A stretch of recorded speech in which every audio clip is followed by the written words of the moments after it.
Hello everyone. Are you people getting my voice?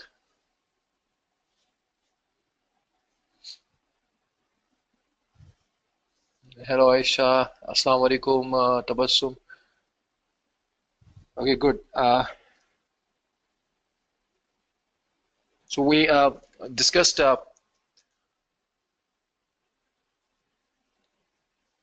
NPV with the tax, NPV with inflation somehow, and NPV with working capital adjustment. So today we'll start with the sensitivity analysis. We had a brief discussion regarding sensitivity analysis yesterday. We'll repeat that. Sensitivity analysis, it's actually the analysis of projects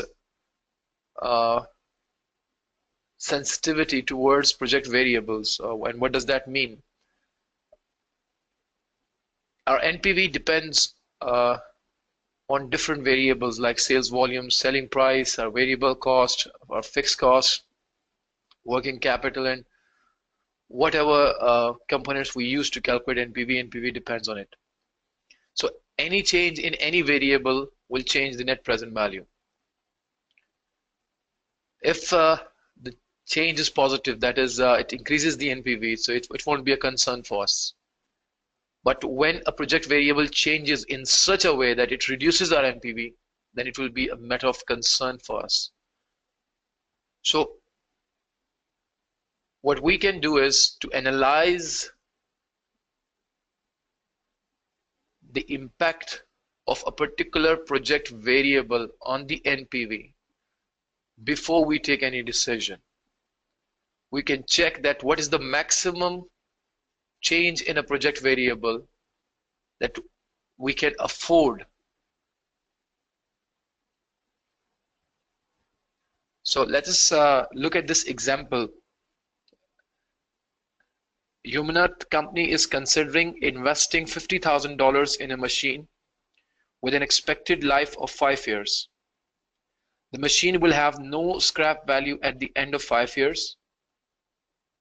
It is expected that 20,000 units will be sold each year.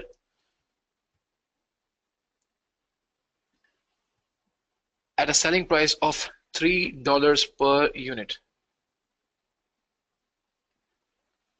Variable production costs are expected to be $1.65 per unit, while incremental fixed cost, mainly the wages of maintenance engineer, are expected to be $10,000 a year. Imnat company uses a discount rate of 12% for investment appraisal purposes and expects investment projects to recover their initial investment within 2 years. Evaluate the sensitivity of the project's net present value to the change in the following project variables. Excuse me. Sales volume, sales price, and variable cost.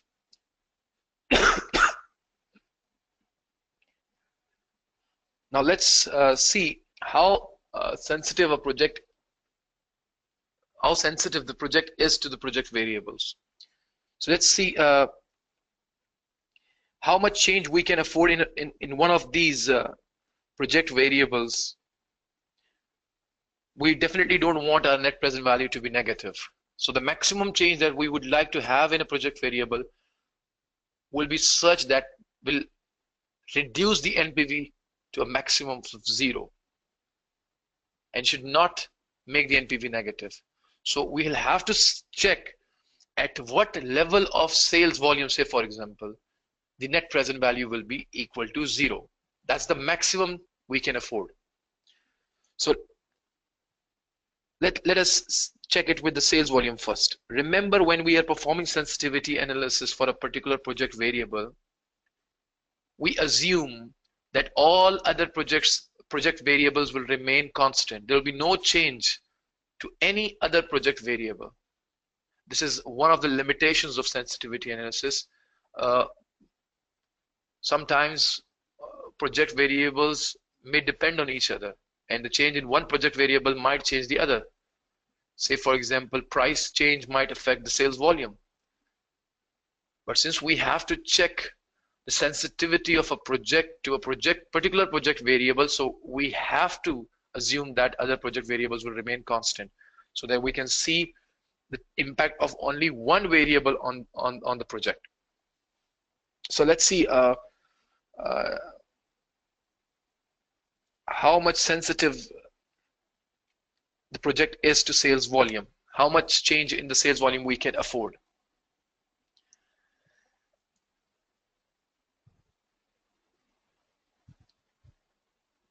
Let us try to have a formula for calculating net present value.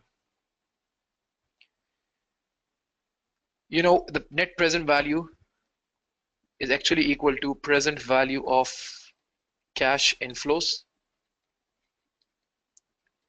minus present value of cash outflows.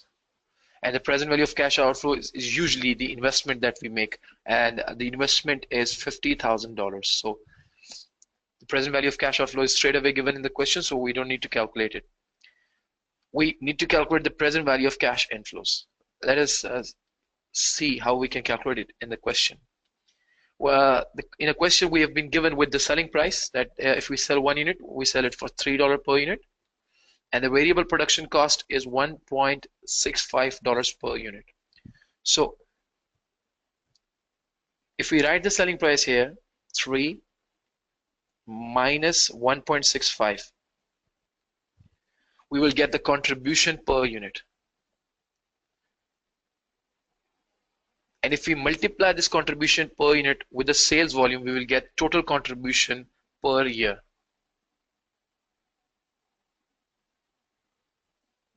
So since we want to find out the sales volume, currently the sales volume is 20,000 units. It's 20,000 at the moment. And we need to find out the sales volume at which the net present value will be 0. So all we have to do is to find out the sales volume at which net present value will be 0. So we don't know what the sales volume will be to get a 0 NPV, so we'll write it X. So we need to find out. And what we need is 0 NPV. So this value will tell us that at what level of sales volume we'll get 0 NPV. So 3 minus 1.65, we get the contribution per unit. If you multiply it with the sales volume, that is X, we'll get the total contribution for the year. And if we subtract our fixed cost, which is $10,000, we'll get net pre-tax cash flows for the year. So this will be the pre-tax cash flow per year. So do we have a tax rate given in the question? We are not given the tax rate in the question. So we will ignore the tax. There's no tax in the question, so we'll ignore the tax. Otherwise, if had there been a tax, say for example, the tax rate was 30%, we will take 70% of this to get after tax cash flows. I hope you got it. So since we don't have any tax, so we won't take 70% of this figure. So we'll leave it. So this is the cash flows for the year. These are the net cash flows for the year. And since the project is of 5 years, so we need to calculate the present value of these cash flows for 5 years. So it's an annuity project because every year the cash flows will be same. So we'll have to multiply it with the annuity factor to get the present value of cash inflows. So can anybody tell me the annuity factor for 5 years at 12% per annum? Anyone? 3.605. Thank you, Ash. So I'll multiply it with 3.605. In this case, in this way, we'll get the total present value of cash inflows. And then we will subtract the initial investment, that is 50,000 from it. And what all we want to know is the sales volume at which the difference of these two, the present value of cash inflows and the present value of cash outflows, will be equal to 0. So let us find out solve this for X. Well, we can take this 50,000 to the other side of the equation, so it will become 50,000. Okay, we can can anybody tell me 3 minus 1.65? What's the answer of 3 minus 1.65? Well, I have got a calculator with me this time. So it's 1.35, right? So it's 1.35x minus 10,000 into 3.605. So I will just write down this equation on the next slide because we don't have enough space here. So we'll just write it, but we'll divide 50,000 by 3.605. It's 50,000 divided by 3.605, and on the other side we had 1.35x minus 10,000. 1.35x minus 10,000. So what's the answer of 50,000 divided by 3.605? If we divide it, we divide 50,000 by 3.605, what do we get?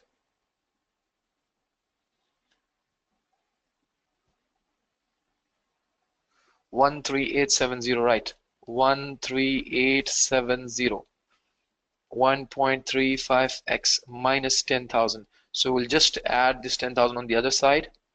1.35x is equal to 13870 plus 10,000, and we'll get x is equal to, we'll divide the sum of these two by 1.35. So divide by 1.35. So it's 17680 approximately. So the sales volume. So now if we want to know the sales volume at which the net present value will be equal to 0, it will be 17680 units. And you can cross check it later on that the net present value at 17680 will be 0. So what sales volume do we have at the moment? At the moment the sales volume is 20,000 units. And according to our solution, the net present value will be 0 at 17680 units per year. Let's see how much difference is there between 20,000 and 17680. 20,000 minus 17680. It's 2320 units. 2320 units. Yes. So the current level of sales volume is 20,000 units, and if it falls by 2320 units, our NPV will be 0. And if we want to find out this change in percentage, how much percent change is there? Divided by 20,000, multiply by 100. 11.6%. What does this mean? This means that if our sales volume fall by 11.6% from the current level of 20,000, the NPV will be 0. So the maximum change that we can afford in the sales volume is 11.6%. This is the sensitivity of this project towards this project variable. I hope everybody has got it.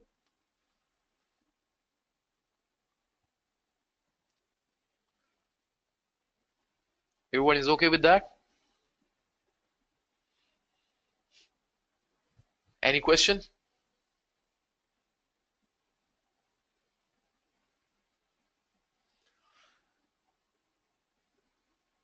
How did we get 17680? Well, we've just solved the equation for x. We've just solved, Sarah, we have just solved the equation for x. This was the equation for, this is the equation that we derived for calculating NPV. We just put 0 for NPV. We just put the initial investment for present value of cash outflows, and then we put selling price, variable cost, sales volume. We assume sales volume to be X, and then subtracted the fixed cost from it, multiplied it with the annuity factor, and we've just solved it for X. So the answer of X was 17680.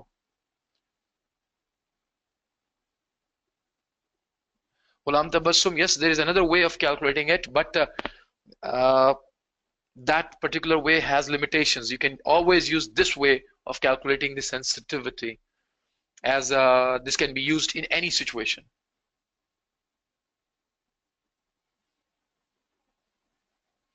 Taha, sensitivity analysis is actually uh, the analysis in which we find what's the maximum change that a company can afford in a particular project variable, so that it is sure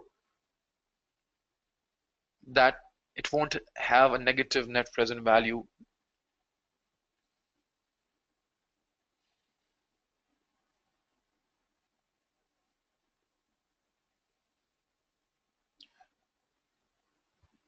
Yes, we can use a formula for that, but for that we need to calculate the net present value first. Yes, we can use this formula for sensitivity as well.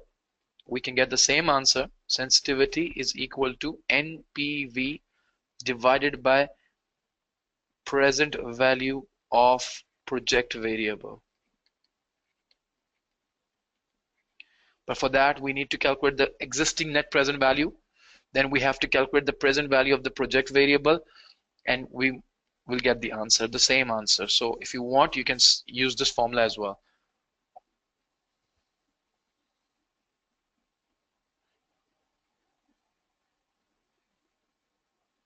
Obad, 50,000 is the initial investment, and the present value of initial investment is always the same as the initial investment itself because it is at point zero. So we don't need to calculate present value. It is actually the present value.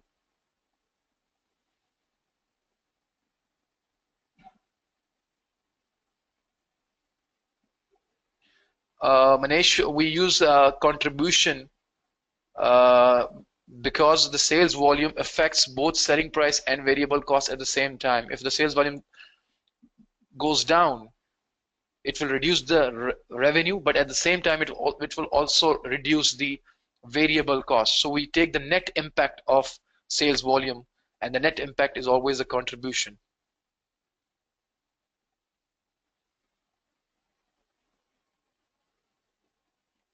Okay, I'll answer all of the questions. First, repeat the same process for calculating the sensitivity of sales with the sales price and sensitivity with the variable cost. Quickly calculate the sensitivity of each of these two variables for me using the same approach.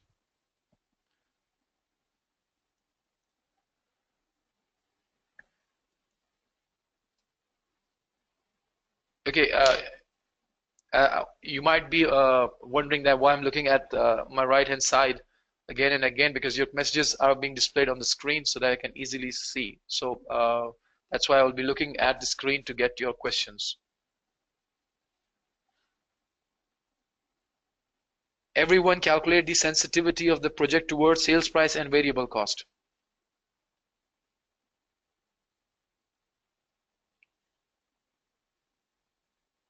Now, let me give you a hint. In place of the sales volume, this time we are going to write 20,000, the existing value, because whenever we are trying to find out sensitivity of any project variable, we assume all other variable will be same. And whichever variable uh, we need to find out, we will put X in place of that.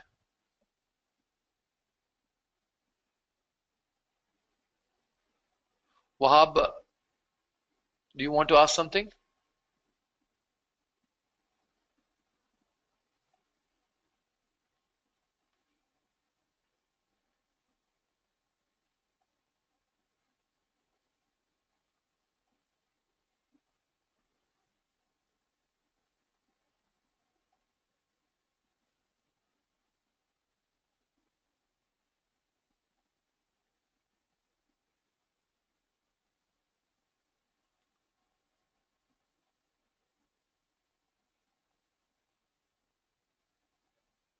Aisha has come up with the answer of 60%. Aisha, I'm not sure. We'll just calculate it. I'm waiting for all of your answers, and then we'll just solve it.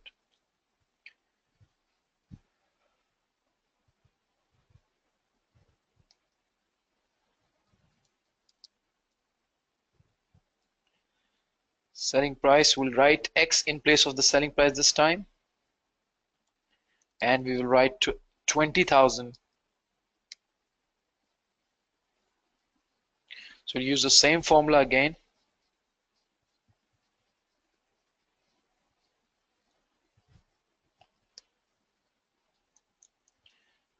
Okay, let me calculate the net present value for the existing values of the variables.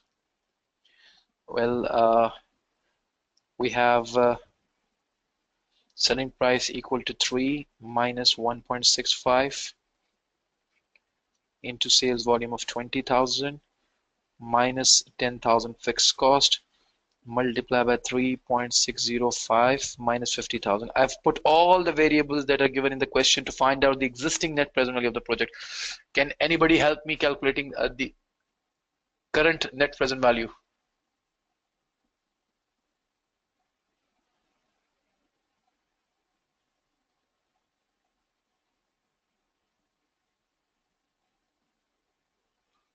Can anybody tell me the current net present value using these values?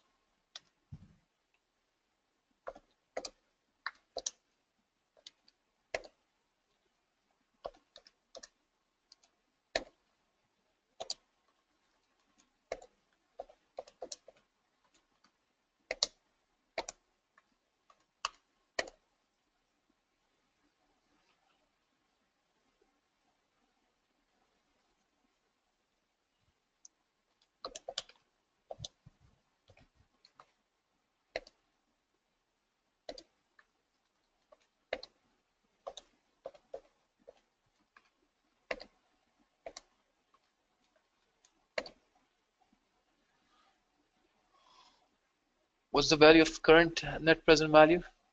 Isn't it 51285? 1.35 into 20,000.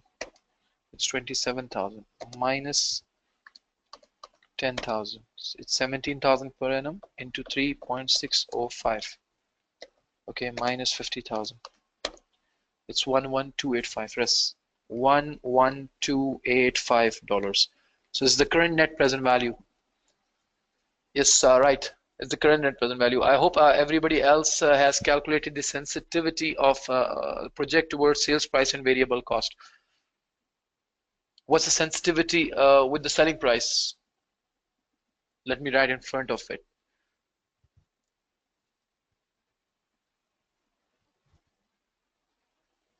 We had it with sales volume 11.6%. Sales with sales price. What's the sensitivity of the project with sales price? 5.67%. Okay, 5.67%, right?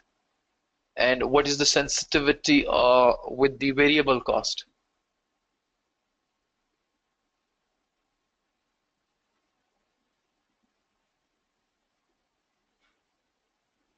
What about the variable cost? How much project is sensitive with variable cost?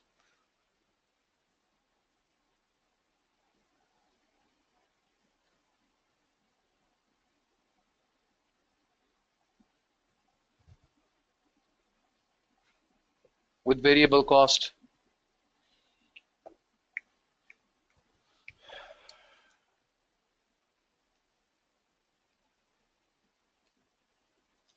okay, let me solve it using the other approach you people were talking about. We'll get the same answers for the other approach as well. So let me solve it for the sales volume, 11.6%. We solve it using the formula of NPV. Now let us solve it with this formula. NPV divided by present value of project variable, multiply by 100. So let's calculate it using this way. We have already calculated the net present value. It's 11285.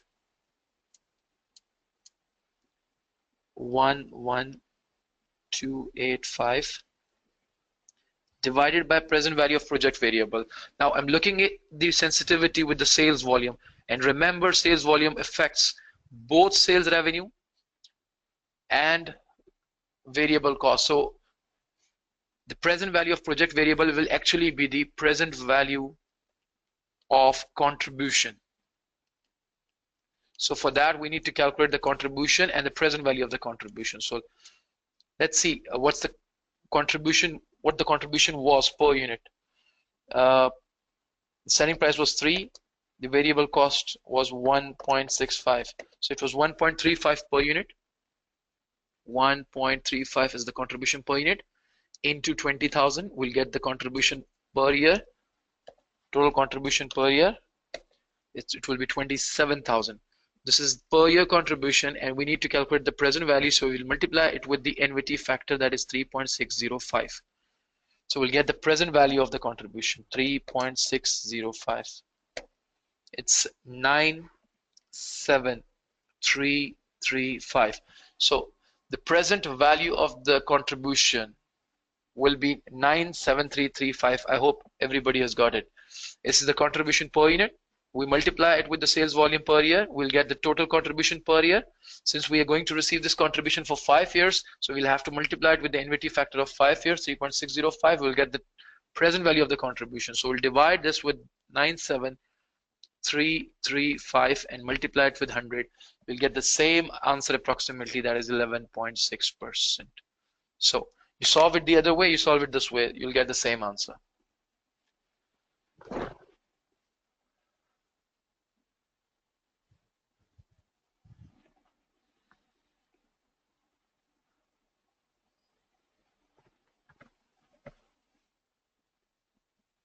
Okay, in the same way, if we want to calculate it with selling price per unit, we'll repeat the same formula. We'll just write 11285 in the numerator, and this time we'll divide it with the present value of the sales revenue, because selling price only affects the sales revenue. It does not affect any other project variable. So it only affects the sales revenue. So write the present value of the sales revenue here. And the selling price was $3 per unit. We'll multiply it with 20,000 to get the sales revenue per year, and then at the same time we will multiply it with the NVT factor to get the present value of 5 years revenue. So 3 into 20,000, it's 60,000 per annum into 3.605. So it's 216,300. So the present value is 216,300. 216,300 multiply by 100. So 11285 divided by 216,300 multiply by 100. So it's 5.3 approximately. 2%, the same.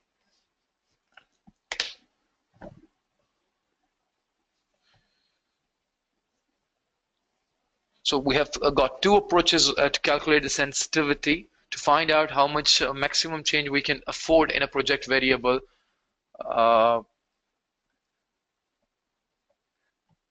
This is how we calculate sensitivity. So any question from your side? Is it clear?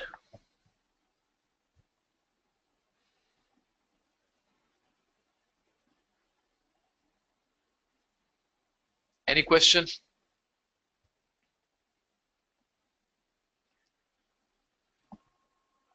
Can you please solve the sensitivity question with discount rate? Yes, the question might ask you to calculate the sensitivity of the project towards discount rate. Now everybody should listen carefully. You might be asked to calculate the sensitivity of the project towards discount rate, because if a discount rate changes, it will also affect our net present value. So yes, I will answer everybody else's question, but this is very important. Tabassum has asked me to explain the sensitivity with the discount rate, which is very important. So everybody should listen carefully. If you want to find out the change in the discount rate that will make the NPV 0, how we can do it. In yesterday's lecture, we have learned how to calculate a discount rate which will give you zero NPV. And can anybody tell me uh, what is that discount rate called, which gives us zero NPV? Yes, Bilal, right. Excellent, excellent, everybody. Yes, excellent. So that discount rate is called IRR, at which the NPV will be zero. Now, we have already studied how to calculate IRR, so we don't need to calculate the IRR again. Suppose that in this question of Yumnath company, we have calculated the IRR. Suppose that we have calculated the IRR, and the IRR is 16, sorry,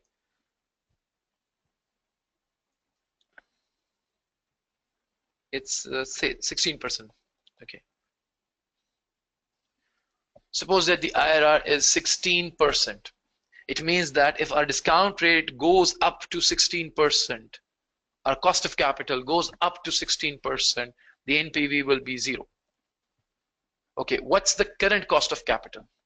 Can anybody tell me the current cost of capital with which we have calculated the NPV? Which discount rate did we use? Yes, we used 12% and we have got positive net present value. Now suppose that the NPV will be zero at 16%. At the moment it's 12%. So what's the difference between the two? 4, yes. What's the existing rate? 12. What we are saying is if the discount rate goes up by 4 percentage points, if the discount rate goes up by 4 percentage points, the NPV will be zero. Now let us calculate the percentage. 4 is what percent of 12? It's 33.33%. So we can easily say that if the existing cost of capital goes up by 33.33%, our NPV will be zero. Tabassum, I hope you've got the concept. Is it clear? Yes, Tabassum, we need to calculate the rate at which the NPV will be zero. And in the same case we have done with all other variables. We calculated the sales volume at which NPV will be zero. So in the same way, we'll be calculating the rate at which NPV will be zero, and we know that that rate is called IRR. So we need to calculate IRR first.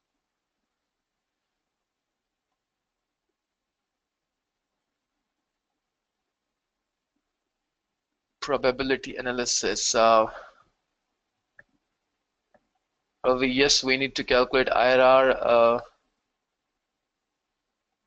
Vaji, please explain it again. Vaji, the question was how we calculate sensitivity of project towards discount rate or towards cost of capital.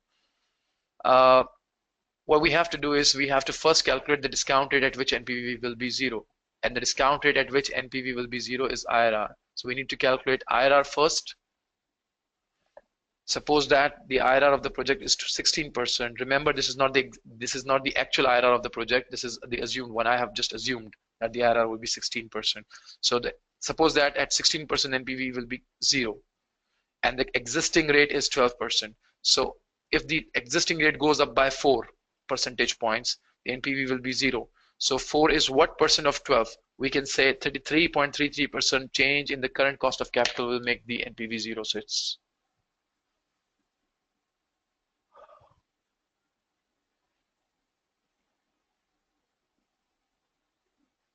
yes.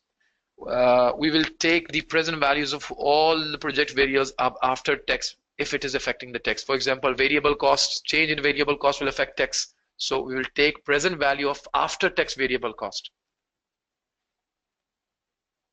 In the same way, sales revenue, selling price affects the taxation. So we'll take the present value of after tax sales revenue. Fixed cost will take the present value of after tax fixed cost. So we will take all the project variables after tax.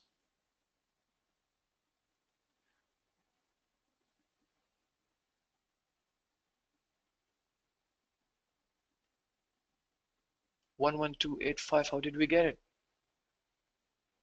Simply, this is the formula we've derived. We've subtracted the variable cost per unit from the selling price to get the contribution per unit. Then we multiply this contribution with the sales volume per annum. In this way, we'll get the total contribution for the year. We'll subtract fixed costs from it to get the net cash flows for the year. And then we'll multiply it with the annuity factor to get the present value of 5 years cash flows. So this is the present value of cash inflow. Then we subtract the initial investment from it. We got the net present value. Okay, Nasir, thank you. Yes, the right. You're coming with the right answers.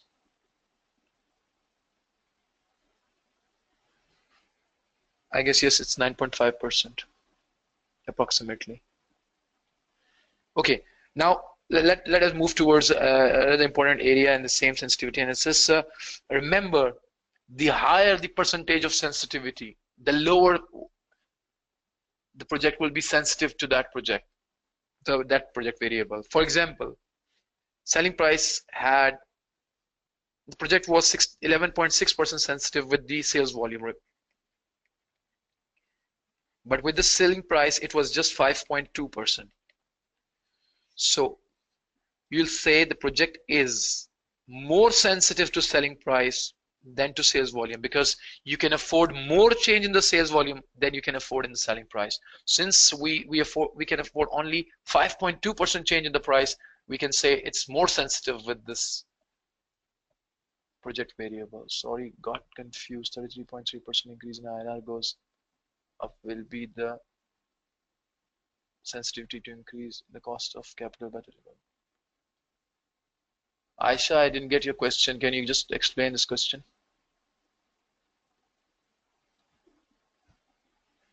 Ravi, we always take post-tax rates, after-tax rates, whenever we have incorporated tax in our cash flows. If we have deducted tax while calculating net cash flows, we will always take after-tax cost of capital. But if we have ignored a tax in our cash flows, then we will take pre-tax cash flow.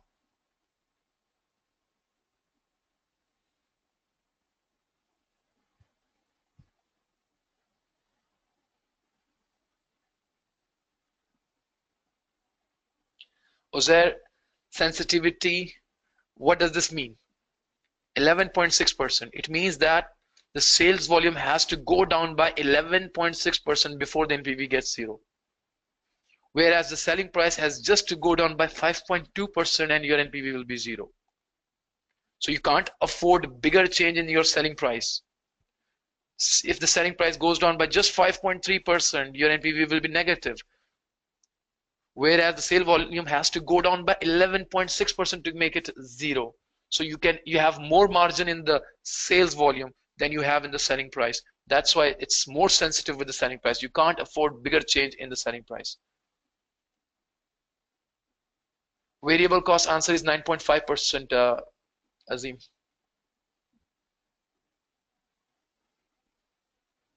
Bilal Farouk. So selling price is more sensitive than sales volume.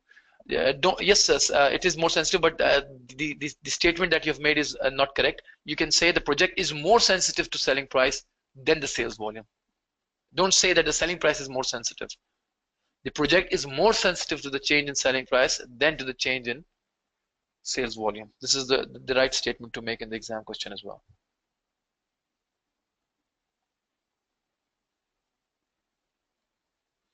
Okay, let's move towards our next topic. We're done with the sensitivity analysis. Now it's the time to discuss capital rationing. Sir, probability analysis. Sir, after this, can you teach probability analysis? I will try my level best, but it's not in the schedule because we have a very limited time. I will try to discuss probability later on if we have enough time. But you can always ask me after the webinar. We can discuss the probability later on at some point. I will try to create a Skype group. I've already created a WhatsApp group.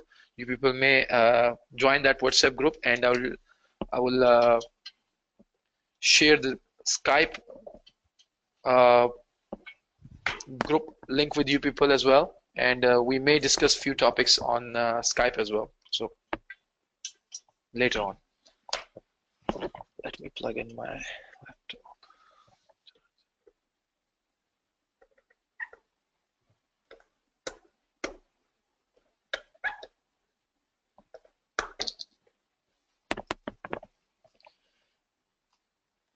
Okay, let us discuss. Well, we'll share the link of WhatsApp group with you people, and you can join that group by the end of the today's webinar. Capital rationing. Let's start capital rationing.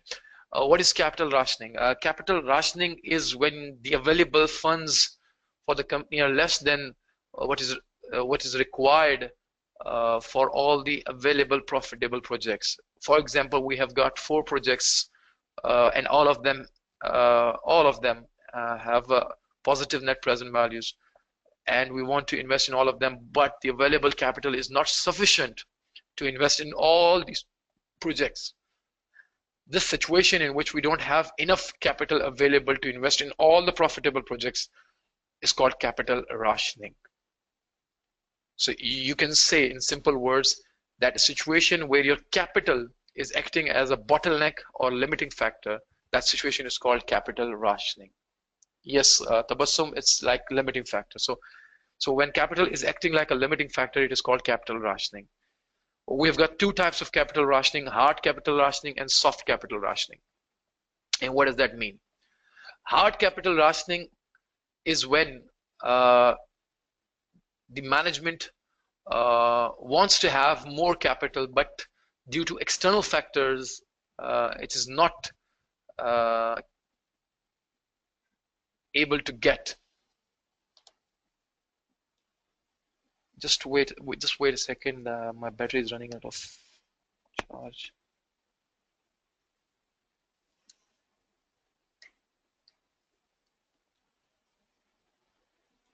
Just give me a minute, okay? Let me change the power supply.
Okay. Everyone, hello? Are you getting my voice? Okay. So there are 2 types of hard capital rationing. When the hard capital rationing, when the management is willing to get more funds, but due to external factors, it is unable to get. Maybe it has a poor credit rating. Maybe it has a lower dividend payout ratio. Maybe it's giving less dividend per share, or maybe it has not announced dividends for the last few years. Maybe it has a higher gearing, due to which it is unable to get more funds. So there will be several external factors that are beyond the control of management. If it is the case, then it's called hard capital rationing. It's called hard capital rationing. And soft capital rationing, where the management itself does not want to raise more capital, neither through equity finance nor through debt finance. And why would management do that? Well, gearing of the company is already at a higher side, and the financial risk is at the higher side, the management may not be willing to raise new funds due to issuing new debt capital or taking loan from the bank because the gearing is already higher. So the management may not want to do this.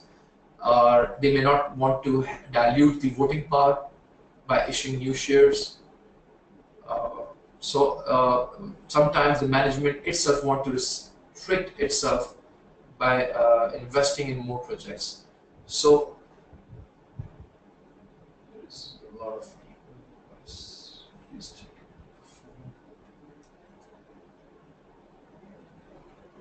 Okay.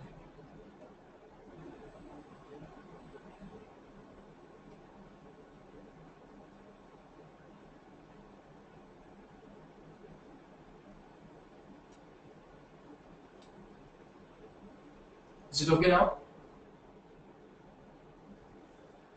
Is it okay now? Tabassum, is it okay now? Still not okay.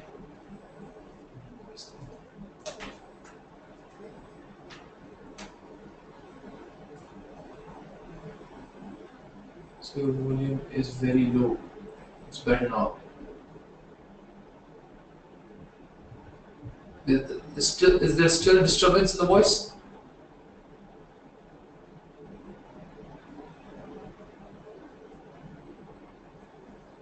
Okay, let me check it.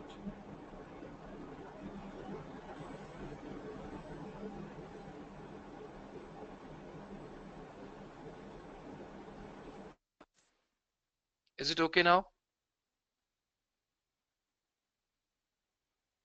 Okay, thank you. So soft capital rationing and hard capital rationing. Now, whether it's hard capital rationing or soft capital rationing, it will not affect your calculation. Remember, this is just the theoretical side of the topic. So you may be asked about writing a note on capital rationing and the types of the capital rationing. So it has nothing to do with the calculation side. So the calculation will be the same whether it's hard capital rationing or it's soft capital rationing. It will not affect your calculation at all. So let's look at this question. Brazil company is reviewing investment proposals that have been submitted by divisional managers.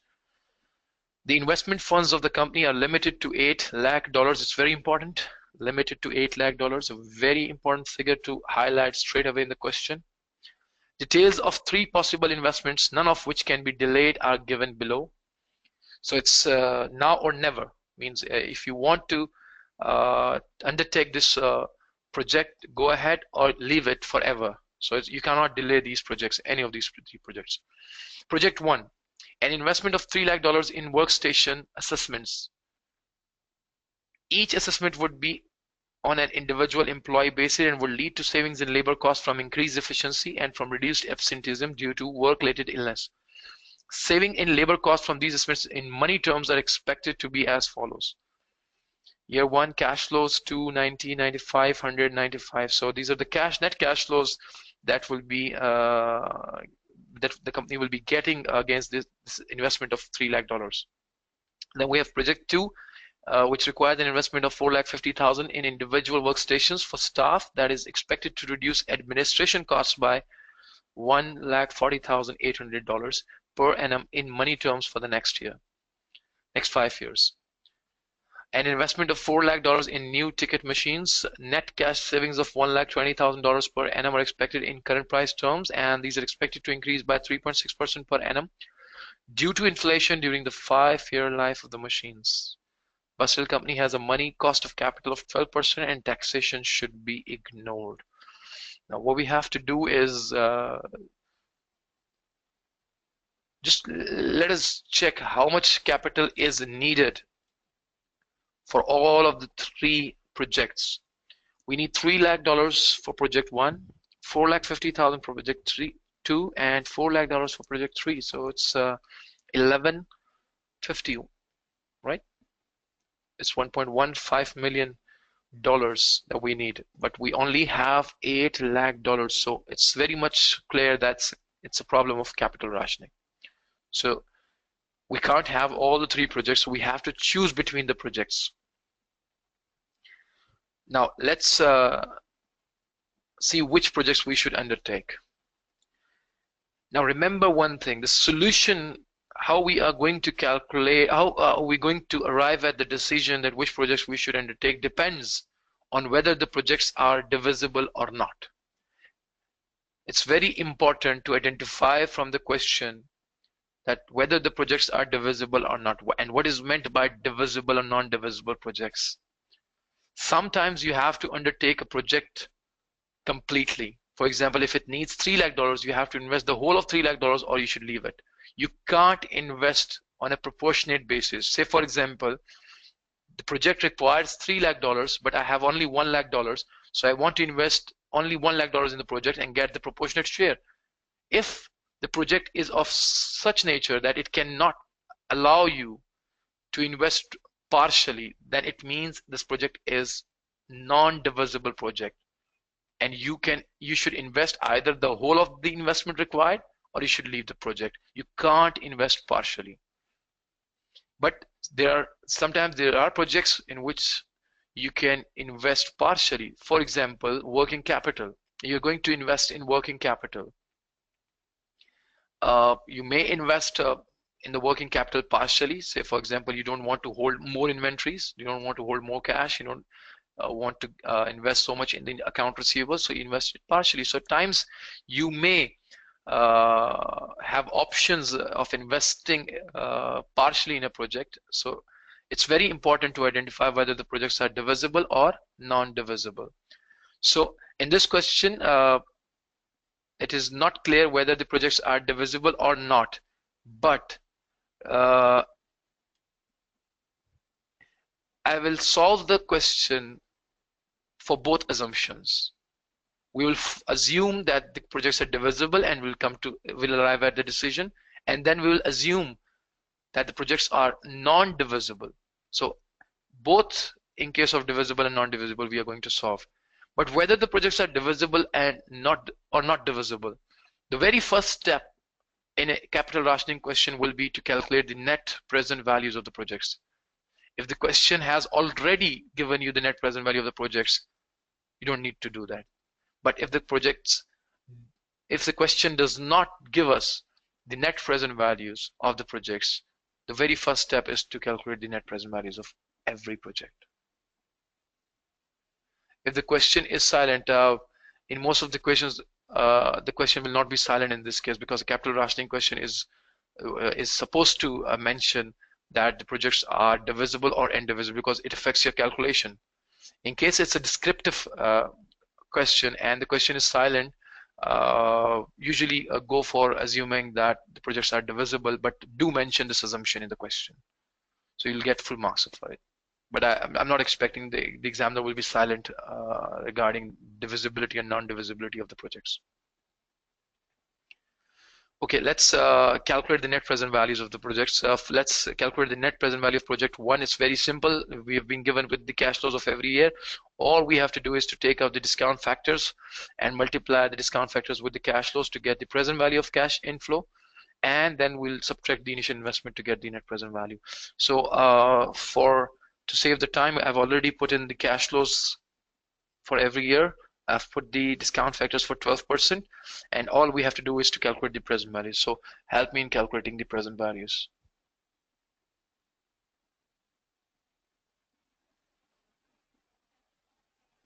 Can I have the present values for each year? 79, oh, it's too far from me, I can't see. 85,000 into 0.893. Okay, 75905. 75905. Now we have 90,000 multiplied by 0.797.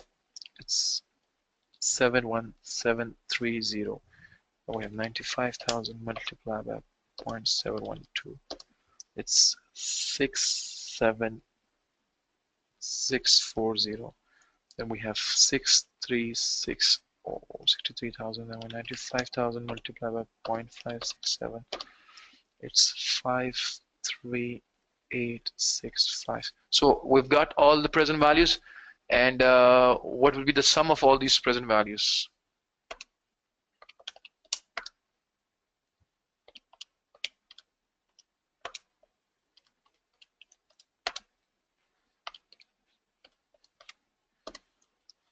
So the present value of all cash inflows, 332,740, and the initial investment required was $3 lakh. So we'll write $3 lakh. So the answer will be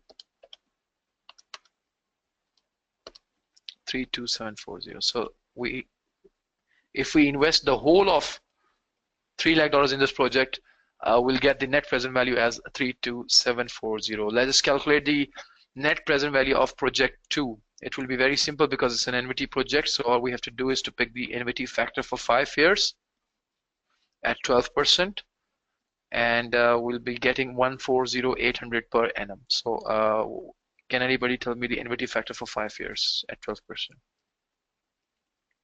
140,800 into 3.605. Thank you very much. Minus what investment do we need? We need 4,50,000 to invest. So we subtract 4,50,000 and we'll get the NPV.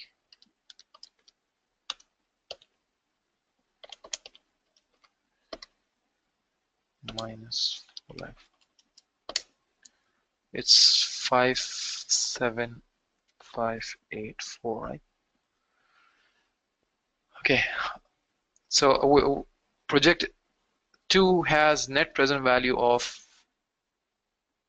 57584. Apparently, it seems to be an attractive project, but remember, it requires investment of 4,50,000 as well.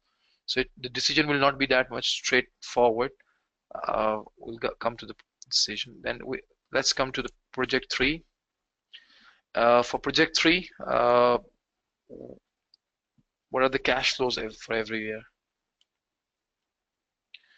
It's 1,20,000 per annum, and inflation is 3.6%. So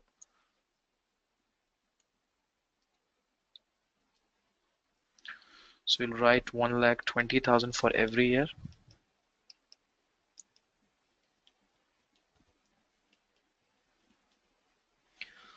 Okay, inflation factor 1.036 raised to the power 1, 1.036 raised to the power 2, 1.036 raised to the power 3, 1.036 raised to the power 4, and 1.036 raised to the power 5. Okay, just multiply to incorporate the impact of inflation. 1.036, you get 124,320. Thank you very much. 1.036 into 1.03.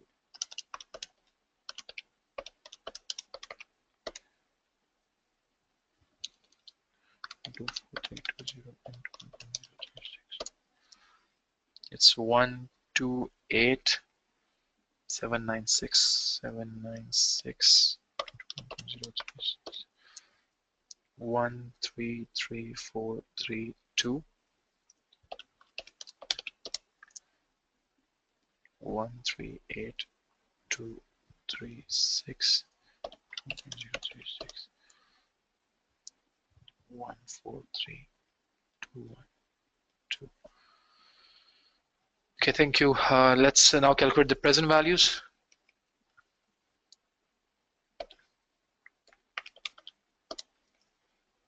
It's 181,201.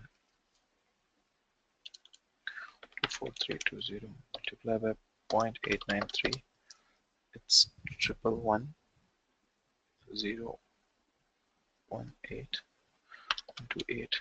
796 into 0.797. 102,650. 133,432 multiplied by 0.712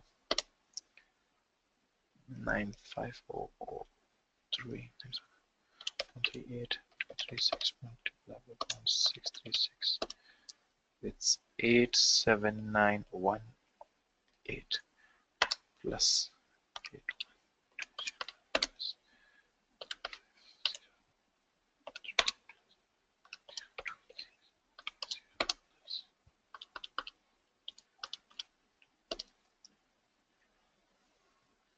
It's 477790.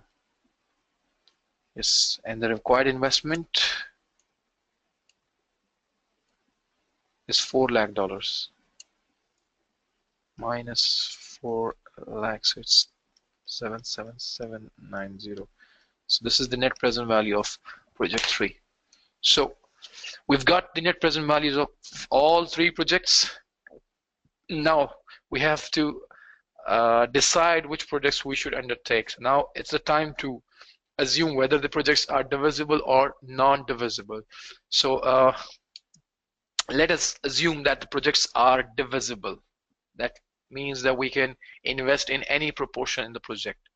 So what we have to do is to write the net present values of all 3 projects first.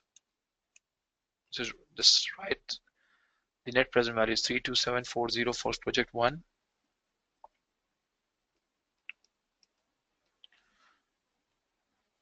Three two seven 4057584 7584, and then we had 77790.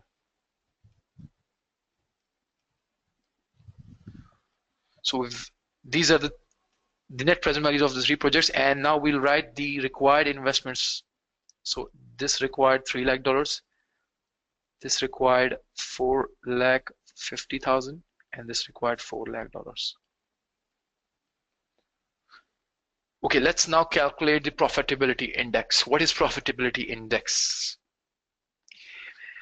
According to the question, if we invest $3 lakh, we'll get $32,740. And if we need to find out how much we will get if we invest $1 in the project, so we can get a comparison of like with like. We can't compare these total NPVs as they require different level of investments.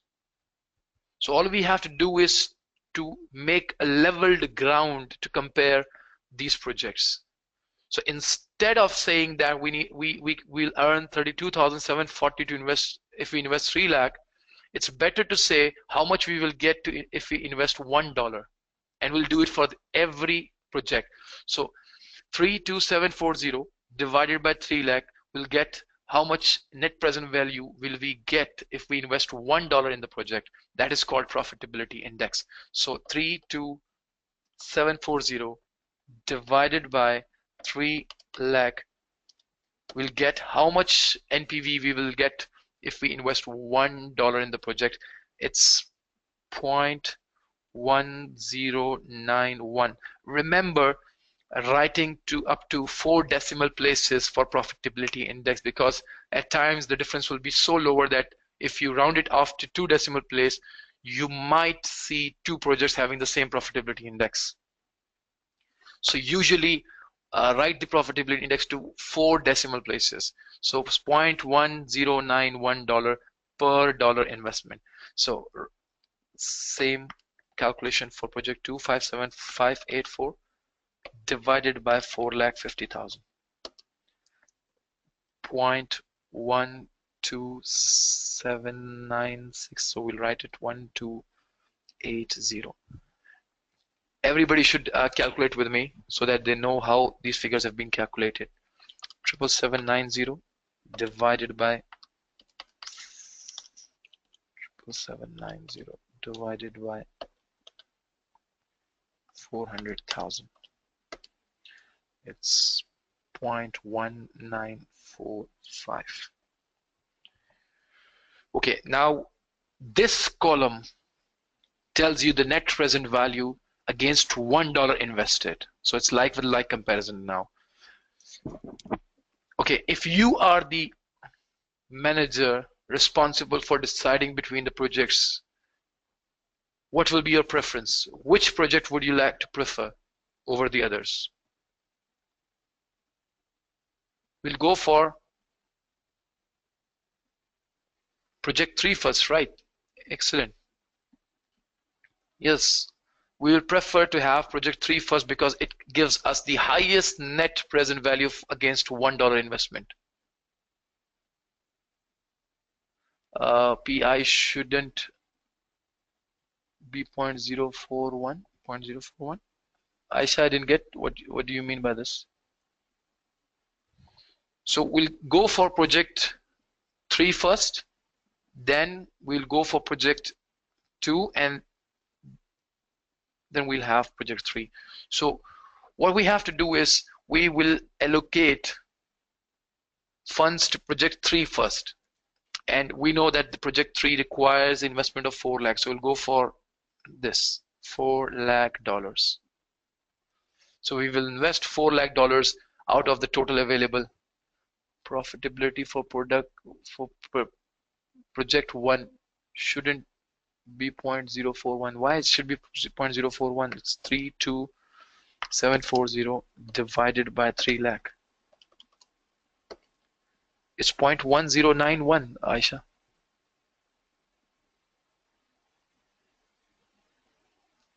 Just go and recalculate the figure. So it's $4 lakh. $4 lakh will be allocated to project 3, but we know that we have a total of 800,000.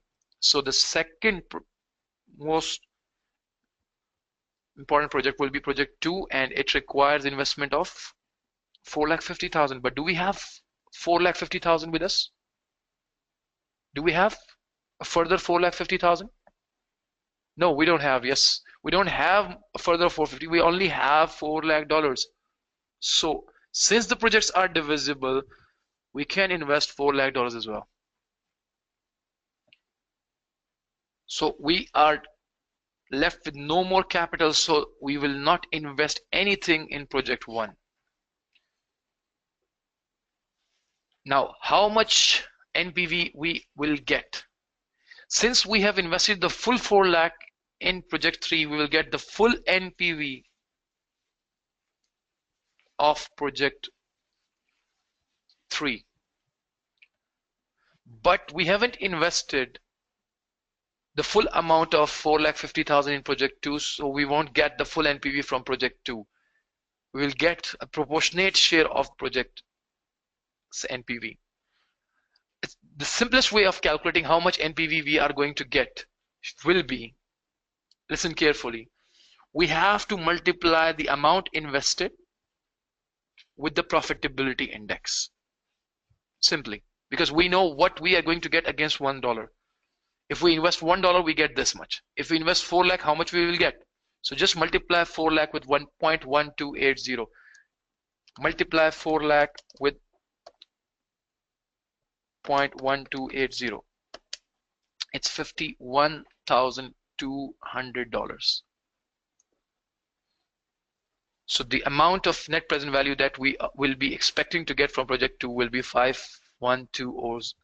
And what will be the total net present value from this combination? We'll add 77790, and it's 128,990. So this is the total net present value that the company will get after investing these 2 projects. I hope you people have got it.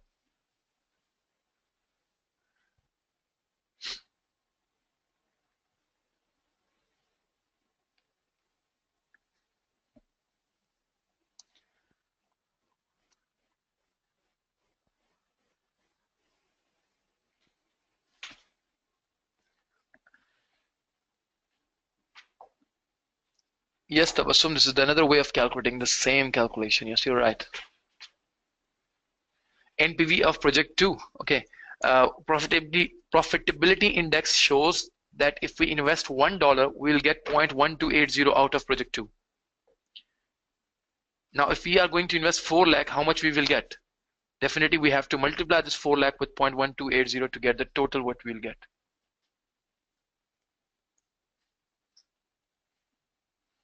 Muhammad Inamullah, you want me to explain the whole process again?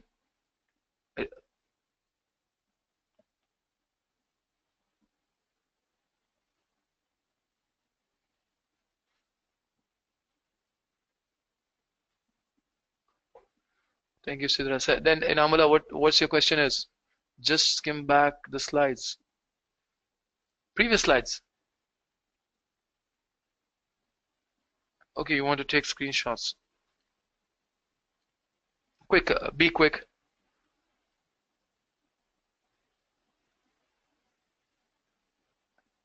Mohammed Hassan, you're right. You can do this as well. You're actually taking the the percentage of how much we have invested, so you'll get the same proportion of NPV as well. Uzair, divisible means when you can invest in a project partially as well.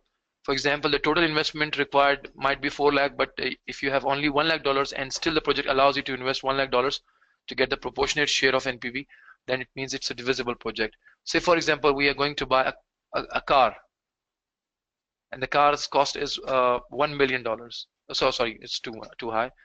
Say, for example, the cost of the car is 10,000 US dollars, and we only have $3,000.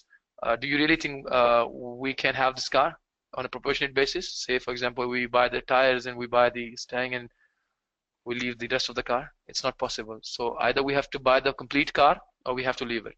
So it means it's a non-divisible. But if we are going to buy shares of the company and we can buy in any numbers, it means it's a divisible project.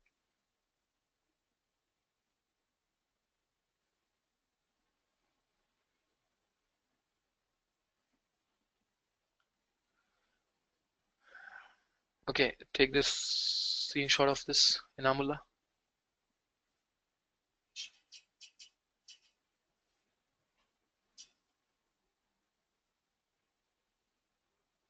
Okay, let's suppose now the projects are non-divisible. Now, if the projects are non-divisible, we can't use profitability index for decision making. All we have to do is to make possible combinations of different projects and see which combination will give us the highest net present value. Since we have only 3 projects here, let's see which projects we can undertake together. Definitely we can't take all 3 together. So let's see one by one. Can we have project 1 and 2 together? Do we have enough capital to undertake project 1 and 2 together? Yes or no? Yes, because it will require $7,50,000 investment and we have $8 lakh. So we can go for project 1 and project 2.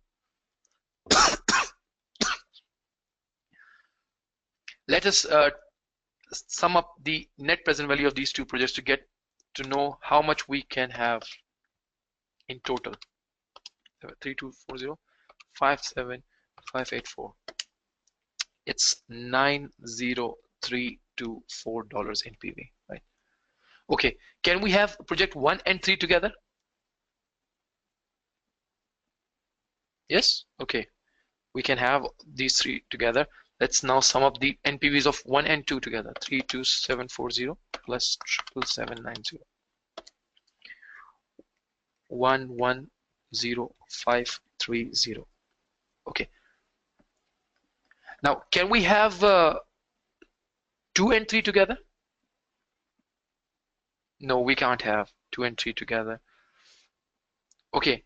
Can we have so we're done with the combination, right? We are already done with 2 and 1. We can't have 2 and 3. We have 1 and 3. Okay. Can we have 2 alone? Can we have 2 alone? Yes, we can have, but we don't need to write it because 2 has already been covered with 1. So definitely alone 2 will not give us higher NPV than having 1 and 2 together. And again, we have 3, project 3 combination with 1, so we won't write it alone. And we can't have 2 and 3 together. So we have only 2 possible combinations, right? So which combination is giving us the highest net present value? It's 1 and 3. Taha, if you save money, what are you gonna do with that money? What are you saving it for?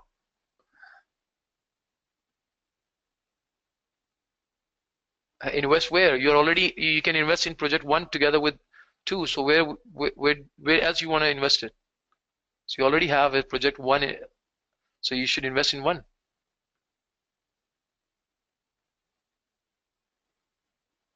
No, why should we invest partly? Because if we can invest the whole amount and get something out of it, there's no point of investing partly in project 1 if you can invest the whole amount.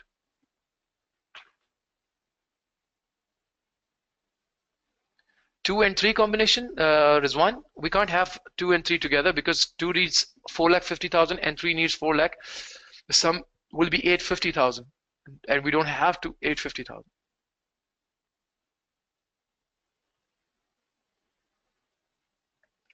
So the best combination will be 1 and 3, which gives us the highest net present value. But how much investment is required for 1 and 3? It's 7 lakh, right? We need 7 lakh to invest in 1 and 3 both. But we have 8 lakh dollars. What we have to do with the rest of 1 lakh dollars? We don't have any investment opportunity, long-term investment opportunity in this case. But we still have 1 lakh dollars in our hands. What do you think? What should be done with the 1 lakh dollars? Quick, quick. What do you people think we should fixed deposit? Invest in short term? Yes, Rizwan, you're right. We will be investing it in money market for a short term period till we get another long term opportunity. So at times the question might ask you to recommend the right course of action for the rest of amount. So the rest of the amount should be invested in money market till we get any other long term opportunity.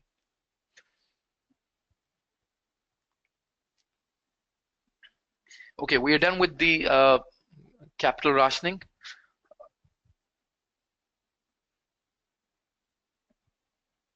If there's any question that I can answer regarding capital rationing, be quick in asking the question so that we move forward.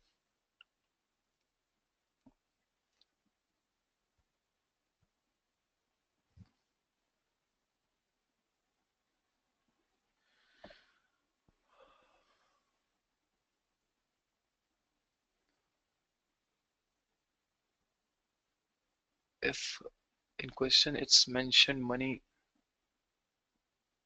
sometimes real term, what does this mean and how to handle it? Yes, I'm going to discuss it in a while, Sikandar.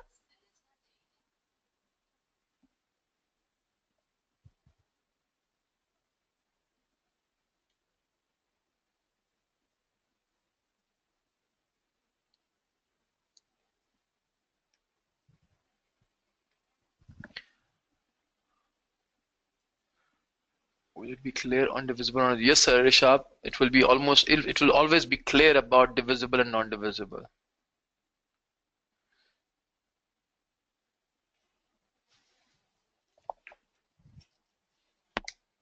Okay, let's now discuss something about inflation. We had enough of it.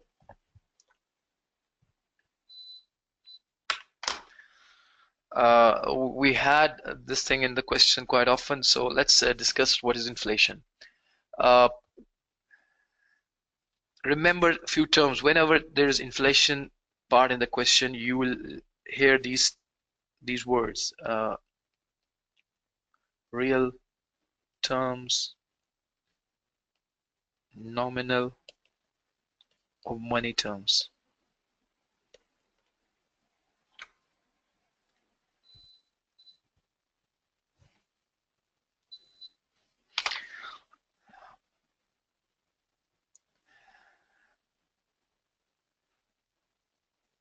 And what does this real term mean, or what does this nominal term mean? Remember one thing: if If something is going to cost us $10 per unit today at 0.0, and the same thing will cost us 10% more than this after 1 year, that is $11 after 1 year. This 10% is your inflation rate, right? This 10 is the price of the product now. And this is the price that you will be paying after 1 year.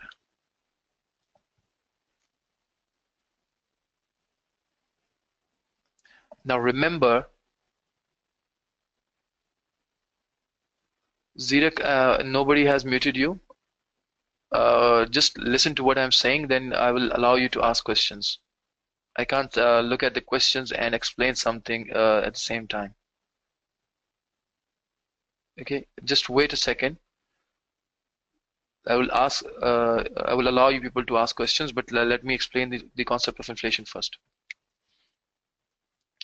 $10 per unit and $11 per unit.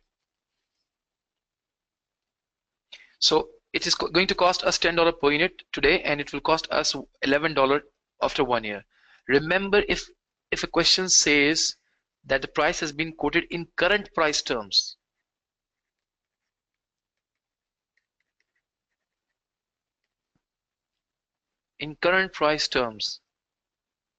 it means they have given you the real cash flow. For example, though we are going to buy this product after 1 year, and we know that it is going to cost us $11, but if they say that the price of the product is $10 in current price terms, it means they have given us the real cash flow. Say, for example, we are going to buy 1,000 units after 1 year. So what actually we will be paying after 1 year will be at the rate of 11, that is $11,000. This is called nominal cash flow, which we actually be paying. But the same has a value of $10,000 today. This is called real cash flow. So real cash flow will be $10,000 and the nominal cash flow will be $11,000, the actual amount of money that we have to pay after 1 year. This is the nominal cash flow. Then in the same case, you will be given two types of discount rates, real rate and nominal rate.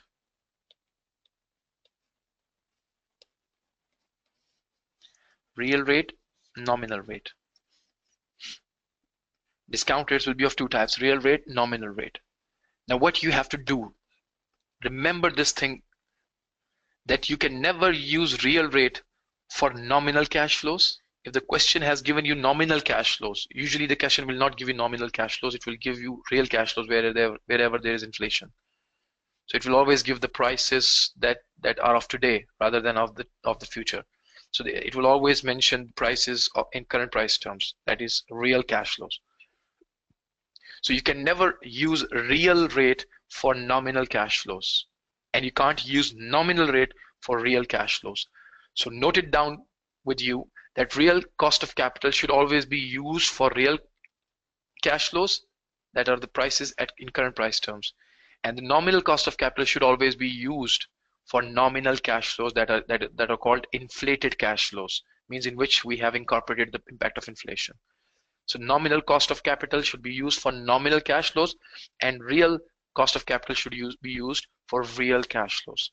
Now, as a student, if I get a question in the exam in which there is inflation, what should I do? Should I use nominal approach, that is using nominal cost of capital for nominal cash flows?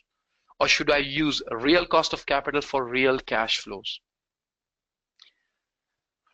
If the question is silent, go for the nominal approach.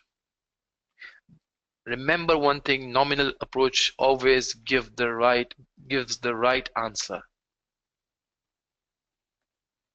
And what we have to do in the nominal approach, if you remember the PV company question, we adjusted all the cash flows by inflation factor. We inflated all the cash flows. When we inflate the cash flows, we are actually converting them into nominal cash flows. Once we are done with inflating the cash flows and we have calculated the nominal cash flows, then we have to use a nominal cost of capital. So in the question, look for the nominal cost of capital. Take the nominal cost of capital, pick up the relevant discount factors at that rate, and solve the question. This will always give you the right answer. Never use real approach when the question is silent. You may make a mistake. But if the question asks you to use real approach for calculating net present value, then what you have to do is do not inflate cash flows, neither the selling price nor the variable cost or nor the fixed cost or working capital, nothing. Do not inflate. Keep all the cash flows in real term, that is the current price terms, and pick the real cost of capital and take the discount rates, discount factors according to that real cost of capital, and calculate the present values. But this should only be done when the question asks you to do. Otherwise, use the nominal approach. Now, the question will be, what if we have to use nominal cost of capital and the question gives us the real cost of capital? What should we do? We have a formula called Fisher formula for converting real cost of capital into nominal cost of capital. 1 plus H is equal to 1 plus R into 1 plus I, where H is nominal rate, R is the real rate, I is the inflation rate. We can use this formula to convert nominal into real and real into nominal. So I'll just sum up. If the question is silent or it asks you to use nominal approach, use the nominal approach. What we do in the nominal approach is exactly the same we did in the PV question example. We have to inflate all the cash flows that needs to be inflated, all the cash flows, calculate the net cash flows for the year, and then we'll pick the nominal cost of capital to discount the cash flows. And if the question has given us the real cost of capital, we'll use this formula to convert it into nominal rate. And we'll use the discount factors according to the nominal rate. But if the question asks specifically to use real approach, do not inflate any cash flow. Keep the cash flows in current price terms. Don't inflate it. Pick the real cost of capital and discount the cash flows accordingly. That's the whole concept of nominal and real. Now, you have 3 minutes to ask questions, then we'll take a break for 10 minutes, and then we'll start again. You have 3 minutes to ask questions. So H is used in text inflation. H, what do you mean by H? Rizwanullah, I didn't get your answer. H is used for nominal rate. I've mentioned it. It's for nominal rate. H is for nominal rate. I is used for inflation rate.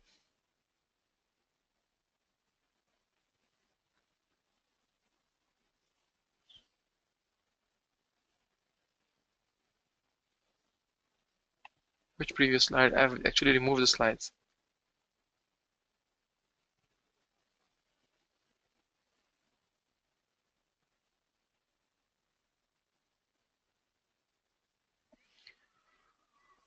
Rishab, are you talking about this slide?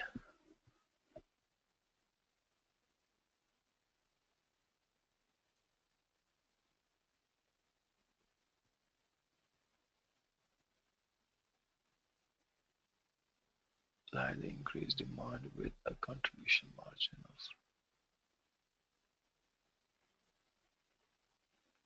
of Muhammad Inamullah, I will upload the Duo Company's video solution today on my YouTube channel, so you can see it today.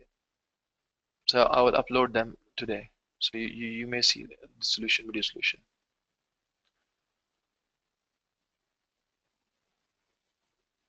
So please give brief overview on solution. I guess I had a brief overview of the inflation. What you else, Sakhi, what else do you want to know? Just be specific to the question. If we given real cash flows of years 1 to 5, for example, should I use them as they are? Yes, you should use as they are if the real approach is to be used. You don't need to inflate them if a real approach is being asked in the question. Nominal rate will be termed as N. It's not N, it's H. It's H. So your YouTube channel, the link of YouTube channel will be shared with you by the end of this webinar. 51,200. How did we get 51,200? Where is the 51,200? I don't know. Okay, we've actually multiplied the investment of 4 lakh with the profitability index. 1 plus I is equal to 1 plus R into 1 plus H. I don't know which formula you're talking about, but on the left hand side, it should be nominal rate. And on the right hand side, we'll multiply the 1 plus real rate with 1 plus inflation rate. So this is the basic. If we give real approach and question is silent, then what should we do? In case of a question, in case the question is silent, you go for nominal approach.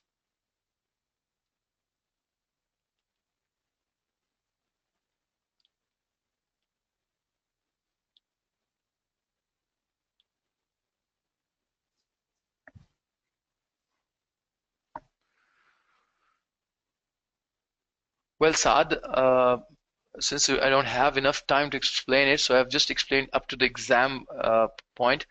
Do not use real approach. You will end up making a mistake. So it's better to use nominal approach where the question is silent. Only use the real approach where the question asks you to do so.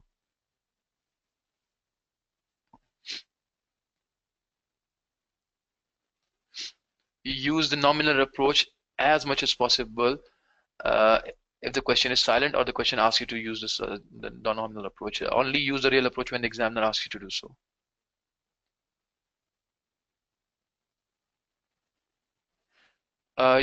Yes, Yashaswi.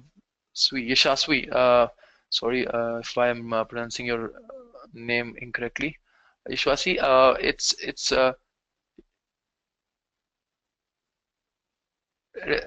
just do not focus on the abbreviations. Just focus on the concept. It's 1 plus. Remember, it's 1 plus nominal rate is equal to 1 plus inflation rate into 1 plus real rate. So this is keep it simple.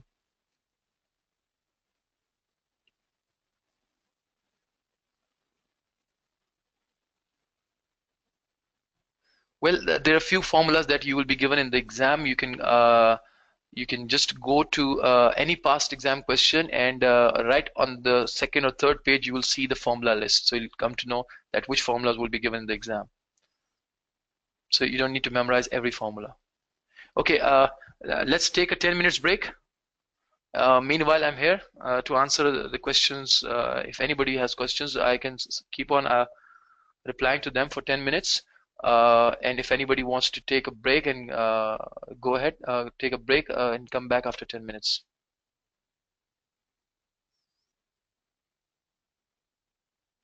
So we can substitute, what's the names? The name is very difficult. I can't pronounce your name. We can substitute H for M representing money rate. You can use any abbreviation. It's up to you. Write the formula in the correct format. Use any abbreviation you would like to. So there's no big difference. Just give me a minute. I'll be back in a minute to answer all the questions. So hold your horses. Don't post your questions right. Don't post your questions now. Just hold it for a minute.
Well, WhatsApp group is not working, and I'm not sure why isn't it working. I've shared the right link with all of you who've created.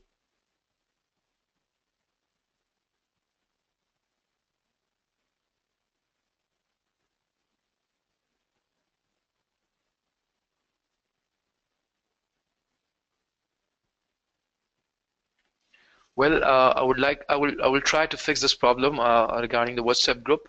Uh,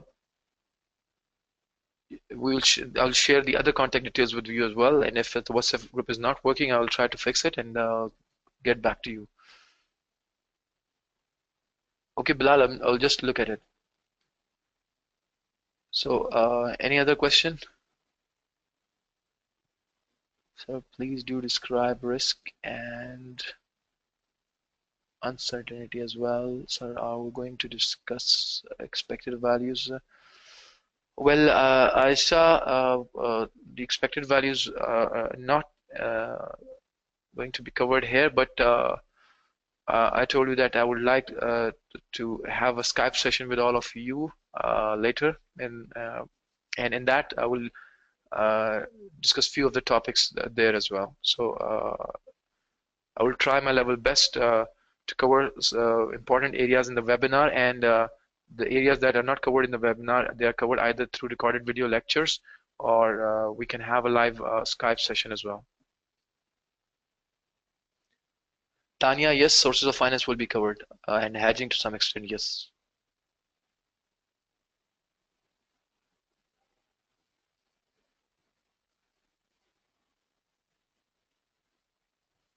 Bilal, definitely we only have 15 hours, so it won't be possible to complete the whole of F9 syllabus, but I will try to get through all the important areas that will help you pass the exam.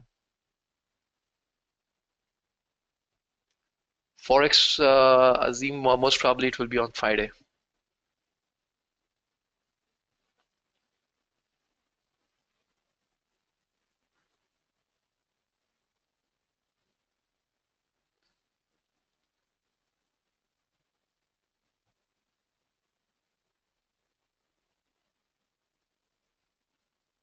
Well, the difference between risk and uncertainty. Risk is something that you can measure, and uncertainty is something that cannot be measured.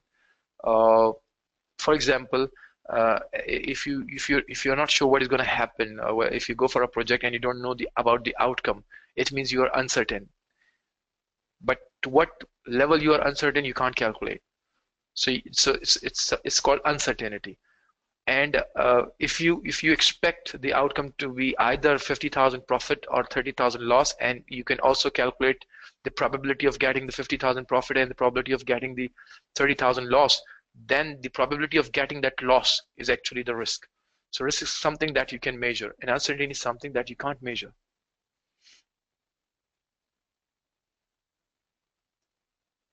Well,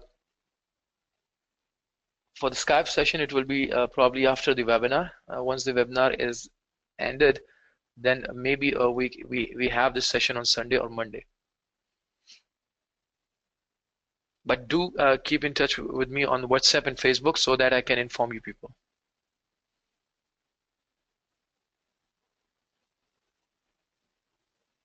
The investment appraisal is almost over. After the break, we are going to start cost of capital.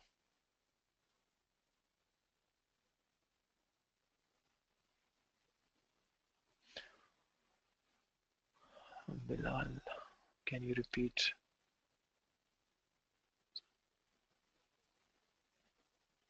Able to study. I just started my preparation with you have other subject. Please tell me how to go about it in detail to pass with good marks, like how to practice. Okay, Sikandar, just add me on the Facebook and do text me on the Facebook. We will discuss it later in detail. I will try to give you a planner for F9 and stick to that plan. I hope you will be able to pass your exam.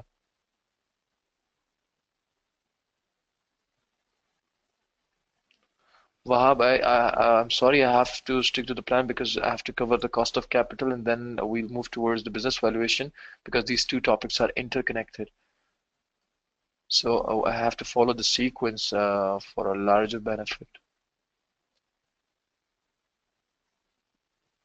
Namshad, yes, I have created a WhatsApp group, but students are telling me that the WhatsApp group is not working. I will try to fix that up, and once I'm done with that, I'll come back to you and share the link with you all.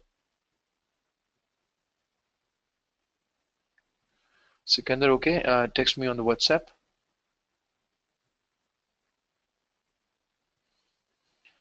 What questions, according to your experience, are expected in long form questions? Well, Zirek, it's a difficult question. I usually don't do guessworks. It can be from any area, but the syllabus has already mentioned the areas from which the long question will be covered. And my suggestion would for you will be don't go for a guesswork. It might put you into serious problems.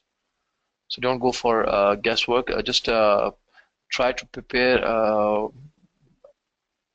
as much as possible and don't go for guessworks. But definitely, the net present value calculation is very important for the descriptive type question as well.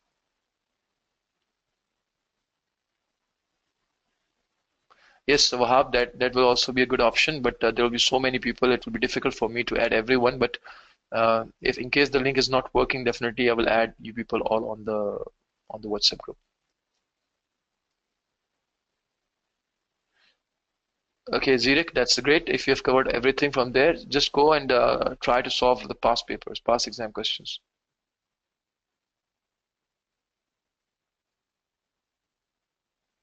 On which topics we have to focus more? Namshad, uh, well, you have to focus on all topics, but investment appraisal, uh,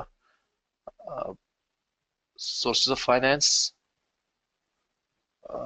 business valuation, and working capital management. These four areas usually get more weightage in the exam.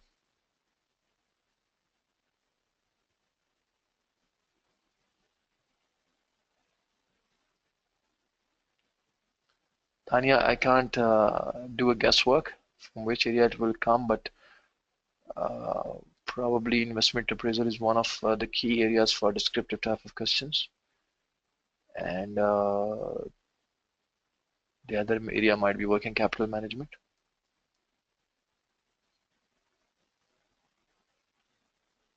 Well, Kaplan and BP both are of same level, so you can go for either of the two. But more importantly, do go for the past exam questions. It will be very helpful to solve past exam questions.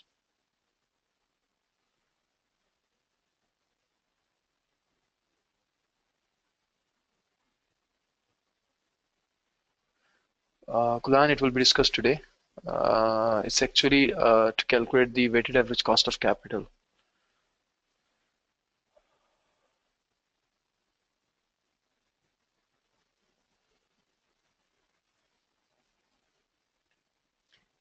Okay, I guess we had enough of questions, so let's start our cost of capital. The break is over. And for all your questions, I have shared my contact details, and I'll again share my contact details with all of you. You may ask me later on. Okay, so let's go for the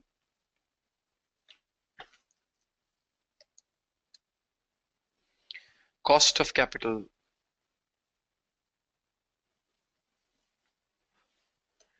Cost of capital. We've seen investment in all the investment appraisal questions. There was cost of capital, cost of capital, and cost of capital. What that cost of capital is? How do we calculate that cost of capital?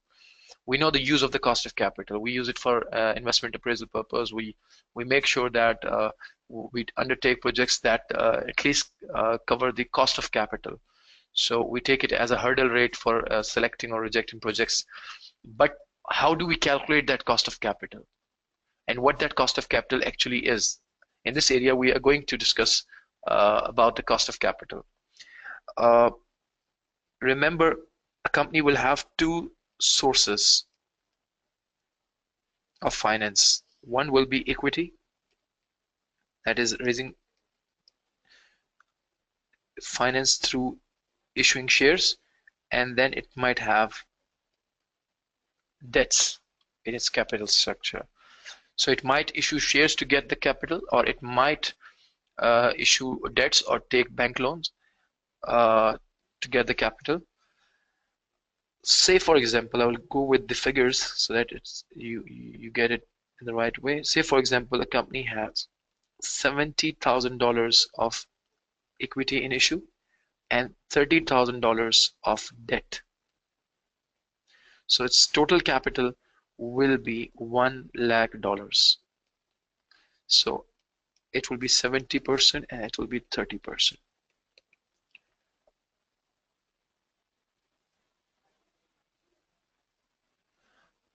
So further, we have just started the cost of capital. They're just discussing what is cost of capital. So we're discussing the sources of the capital. We can raise it through equity, we can raise it through debts. So let's suppose the company has issued shares or raised equity capital worth $70,000 and debts of $30,000. Now remember, shareholders require return, either in the shape of dividend or capital gain or both. So let's suppose our shareholders expect 12% return from us at the end of the year of the amount they have invested. And the people from whom we have got the debts, they expect 7%. Remember, the return that the debt holders expect will be lower than what the equity, what the shareholders will expect, because shareholders have more risk involved. So they will always ask for a higher return than the loan providers. Okay, this 12% is called cost of equity, and we usually denote it with KE. And this 7% is cost of debt, we denote it by KD. So to the equity providers, we have to pay 12%. To the loan providers, we have to pay 7%. If I take 12% of 70,000, it will be $8,400. And if I take 7% of 30,000, it will be $2,100. And if I sum these two, 8,400 and 2,100, the answer will be $10,500. So if we invest these $1 lakh in any project, we will make sure that it at least cover these $10,500. Because in order to satisfy our shareholders and our loan providers, we have to pay them $10,500 by the end of the year. Since we have taken $1 lakh in total, and we have to pay $10,500 in total, if we convert it in form of percentage, it will be 10.5%, a total of 10.5%, and this is called our weighted average cost of capital, which we call WACC, because this includes both the cost of debt and the cost of equity. So this is the weighted average cost of capital. This is what we have to earn by the end of the year to make sure we satisfy all of our fund providers. Now, we have a simpler way of calculating the same WACC. It was just for explanation. All we have to do is just to pick up the cost of equity, that is 12, and multiply with the weightage. The weightage of this capital was 70%. So instead of taking 12% of 70,000, we'll just take 70% of 12. And we'll pick the cost of debt, which is 7, and multiply it with the weightage of the debt, that is 30%. So if we take 70% of 12, we get 8.4. If we get 30% of 7, we get 2.1. And if we sum these two, we'll get 10.5%. That's the weighted average cost of capital.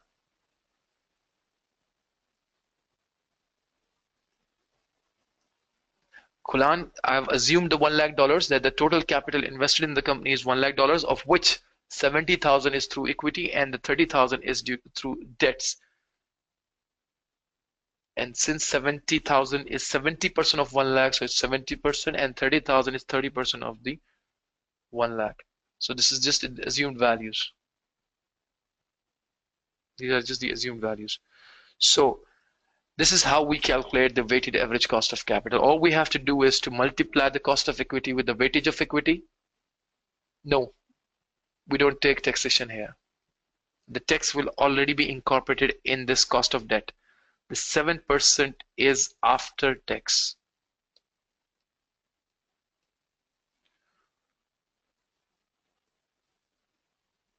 ZREC, we have assumed these values. In this question, I have assumed these values. Later on, we will learn how to calculate 12% and 7%. We will learn how to calculate cost of equity and cost of debt later on. But at the moment, if we are already given the cost of equity and cost of debt, how do we average them? How do we calculate the weighted average cost of capital? This is what we are learning.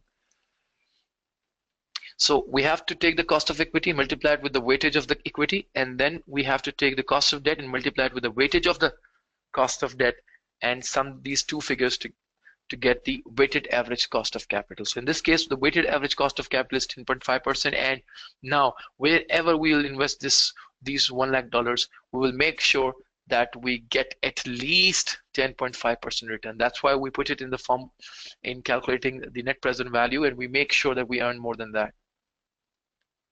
What about KD 1 minus tax? Yes, it is 1 minus tax. We'll later on discuss it.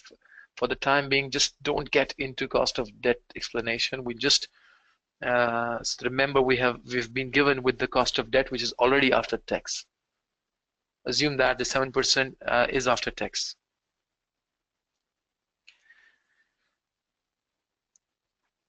So now we discussed that the weightage 70% and 30%.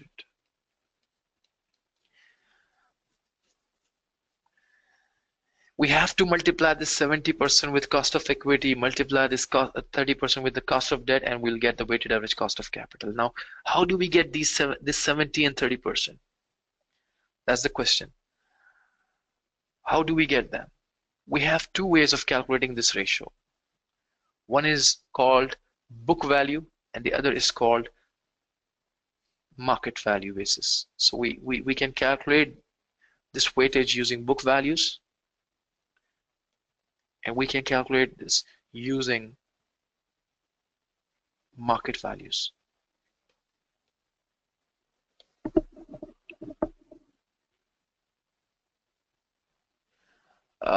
So WACC is sum. No, it's not the sum of cost of equity and cost of debt. It is the average of cost of equity and the cost of debt. Remember, not the sum. Because if we sum 12 and 7 together, we'll get 19%. It's not 19%. We don't have to pay 19% to all the fund providers. We'll just pay an average of 10.5%. So it's the average of cost of equity and cost of debt. Okay, book values. What's the difference between book values and market values? See, we have a balance sheet. On the balance sheet, we will have the values of equity and we'll have the values of debts. These values are called the book values. And we will have values for the same in the market. For example, the equity will include share capital. Say, for example, the value of share capital, and we all know that the share capital is always recorded at its par value. We might have reserves, including retained earning and all other reserves, say, for example, worth $1 lakh. So the total value of equity from the balance sheet will be 1,50,000. So this is called the book value of equity. This is the book value of equity.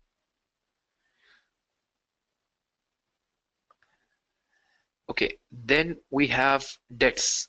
Say, for example, we have a bank loan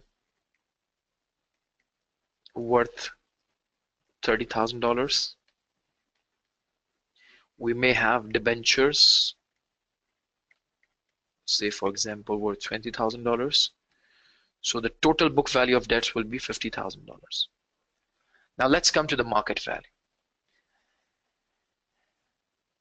The book value of the shares, according to the balance sheet, is $150,000.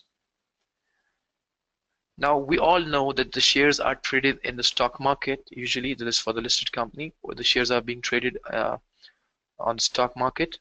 Suppose that the share of this company is traded at $5 per share, and the company has 50,000 shares in issue. So if we multiply 5 with 50,000, we will get the total value of equity in the market rather than on the balance sheet. So this is called the total value of equity in the market. This is called the market value of equity. This is the market value of equity to $50,000. This is the book value. Remember, this $5 per share is not the value of only share capital. It's the total value of equity. It includes the value of reserve, because whoever buys the share of the company, he actually pays for the whole of the equity and not for just for the share capital. So the share price, when multiplied with the number of shares, will give you the total value of equity, and you don't need to add any other reserve in it. It includes the value of reserves as well. This is the market value of the equity. Now let's try to calculate the market value of debt. We all know that bank loan is not a tradable security.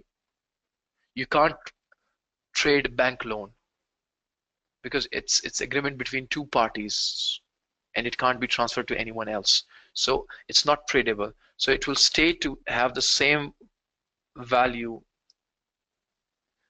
though it's not right to say it's the market value of it, but the book value of the market value have no difference because it has no market. So it will have the same value here. But debentures, since they are tradable in the market, and they might have different value in the market than on the books.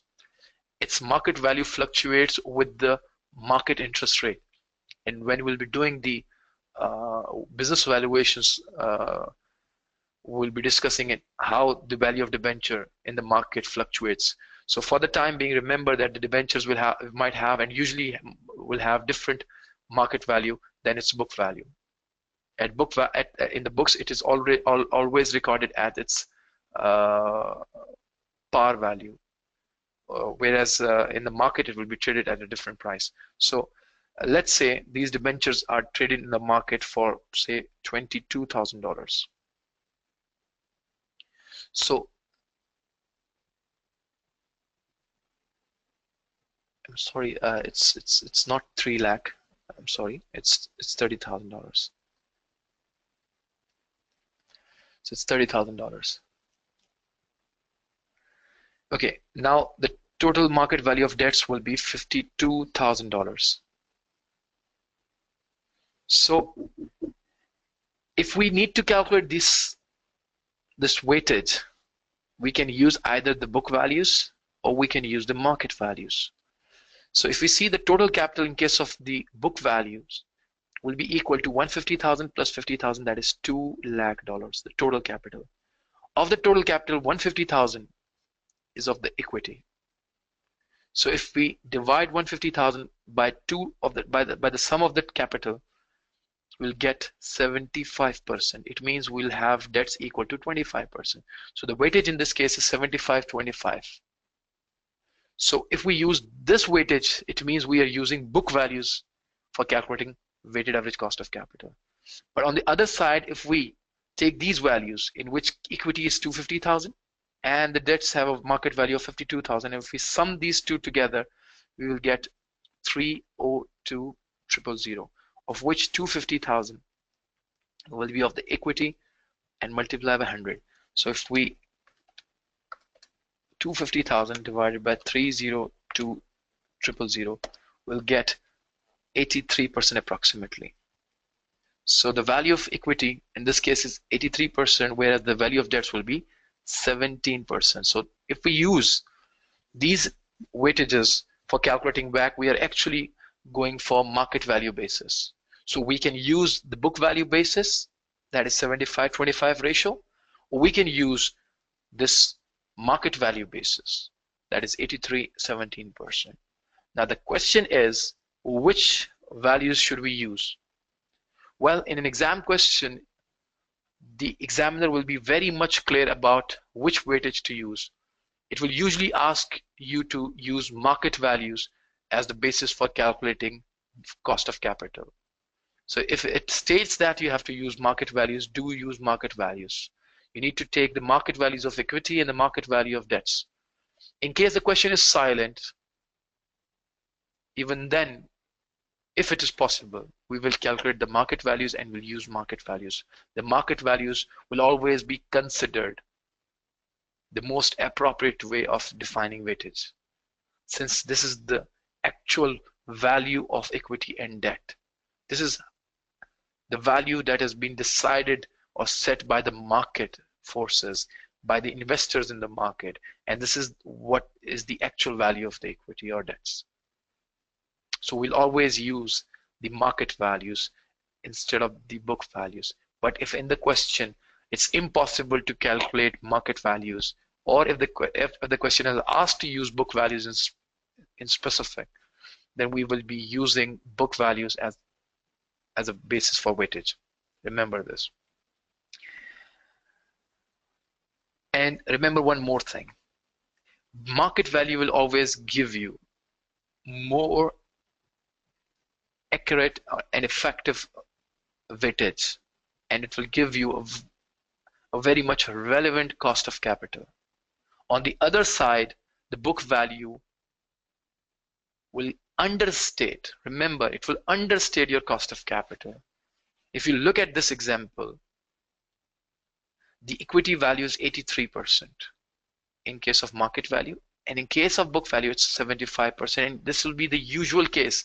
Whenever you will switch from book value to market value, you will find the value of equity in a higher percentage compared with the book value percentage. So if you use these values, you will get the right WACC, but if you switch to the book values, it will understate the cost of capital. Remember this thing. What about preference shares? What do you mean by what about preference shares?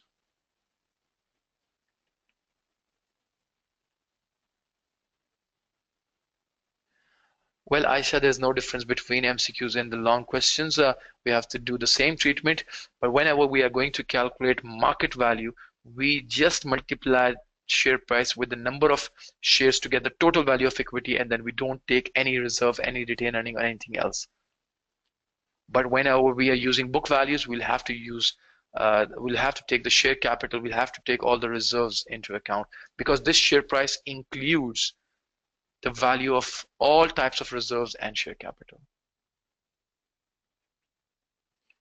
Are they included in the cost of debt? Yes, they're always included in the cost of debt. Preference shares are always treated as debts.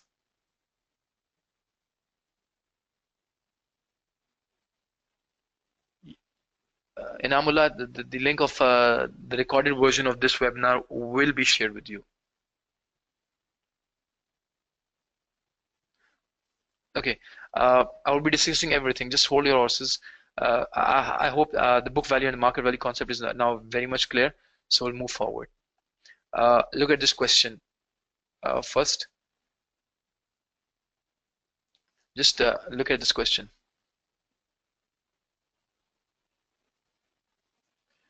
Card company has in issue 8 million shares with an ex-dividend market value of $7.16 per share. A dividend of 62 cents per share for 2013 has just been paid. The pattern of recent dividends is as follows: 2010 to 2013.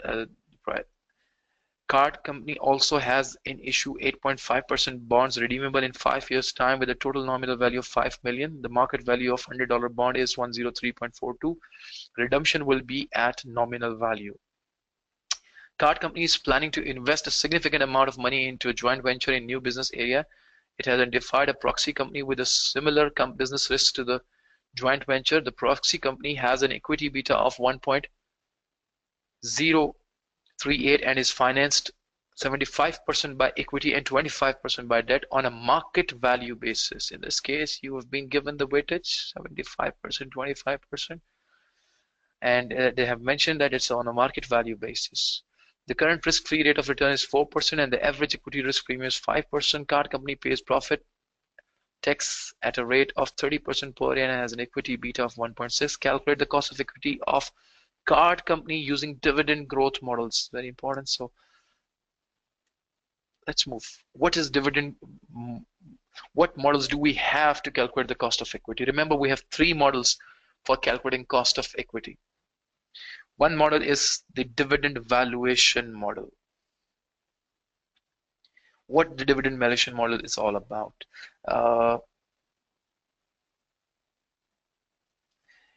Well, suppose that company has just announced a dividend of $2 per share,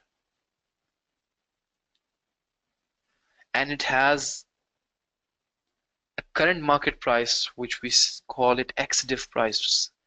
The ex-div price is actually the price after dividend has been paid, and the cum-div price is just before the dividends are paid, but they are announced, they are entitled to the ones who are holding the share. So the share price, when the dividend is announced, the share price go up in the anticipation that everybody knows that they will get the dividend from this share. So the share price goes up, and then at that particular share price is called cum-div share price. So the cum-div share price includes the impact of dividend. The ex-div price includes the impact of the dividend. So the current price, say for example, is $10, the ex-div price. So if we need to calculate the cost of equity, it's very much clear that we are paying $2 against the value of investment of $10. So if we multiply it with 100, we'll get that how much we are paying. We are paying almost 20% to our shareholders. Bilal will discuss equity beta later. Just focus on what I'm explaining at the moment. We will discuss it later. Don't worry. Bilal Nair I'm talking to. So 2 divided by 10. We're paying dividend at $2 for against the price of $10. So it's 20%. This is the cost of equity. Now, what is the difference between, sir, can you repeat cum-div and ex-div? Remember, cum-div includes the dividend and ex-div excludes the dividend. When dividends are paid, the share price, immediately the dividends are paid, will be called ex-div price. In all our calculations, remember, we use ex-div prices. We don't use any cum-div price. And in case in the question you are being given with the cum-div price, you have to deduct the dividend per share, the current dividend per share from the cum-div price to get the ex-div price.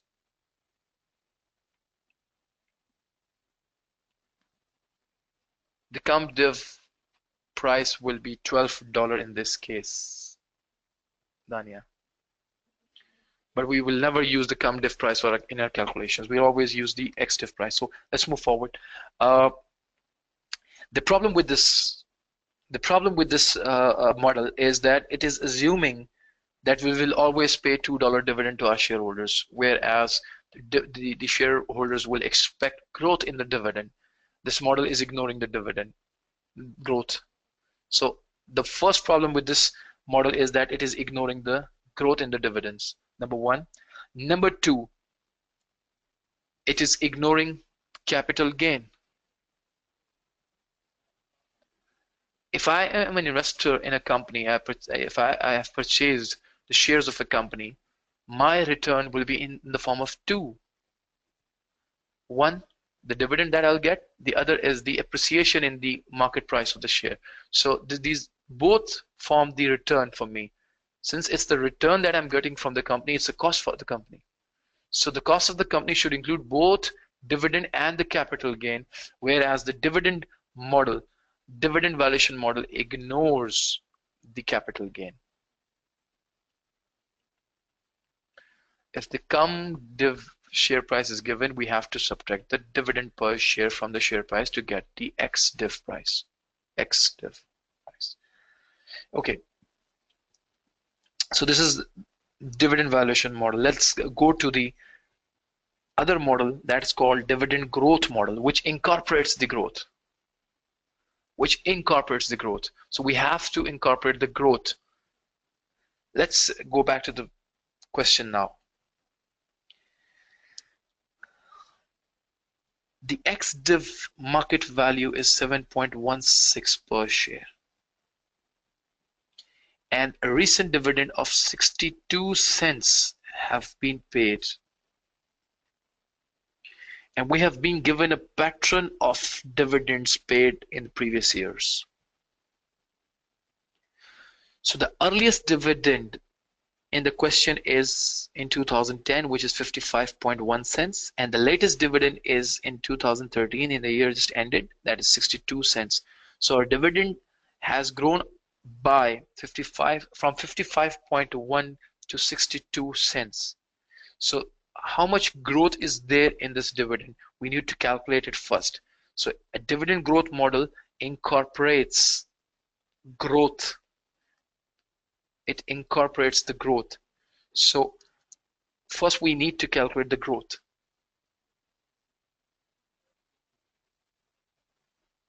So we need to calculate the growth. And how do we calculate the growth? We have a formula for compound growth rate. What we have to do is take the latest dividend, and the latest dividend is 62 cents. So 62 cents, we will take the 62 cents, we'll divide it with the earliest dividend. The earliest dividend is 55.1.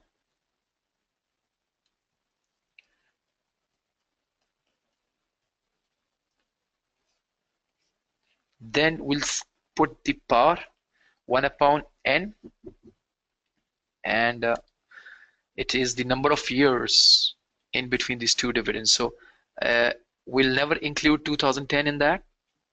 From here till here, it's 1 year. Then from here, it's the second year, and then third year. So it took 3 years from dividend to reach to 62 cents from 55.1 cents. So it took 3 years. Remember, we don't count this year. We will count it thereafter, 1, 2, and 3. So it took 3 years for dividend to grow from 55.1 to 62 cents. So it will be 1 upon 3. Then we'll subtract minus 1, multiply by 100. So can you calculate this for me? What's the approximate growth rate?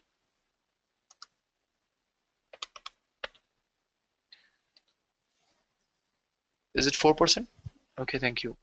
It's 4% approximately. So the dividends have grown by 4% approximately during last 3 years. So now, if the dividend has grown by 4% in the last 3 years, we will expect the same growth in the future as well. So let's put the values in the question. We have D naught, which is the current dividend, which is 62 cents. Then we have 1 plus G, that is 0.04. Then we'll divide it with the ex-div price. Remember, price should be ex-div since the dividends are paid. So if once the dividends are paid, whatever the market price will be, it will be ex-div. So it's clearly mentioned as well. So 7.16, but the dividends are in cents, the share price is in dollars, so we have to convert either of the two. So 7.16, we'll write 716 because the dividend is in cents, so we'll write 716 as the share price, then we'll add the growth 0.04. So let's solve this. 1.04 into 62 divided by 716 plus 0.04. It's 13.1 approximately 13%, right? So the cost of equity using dividend growth model is 13%.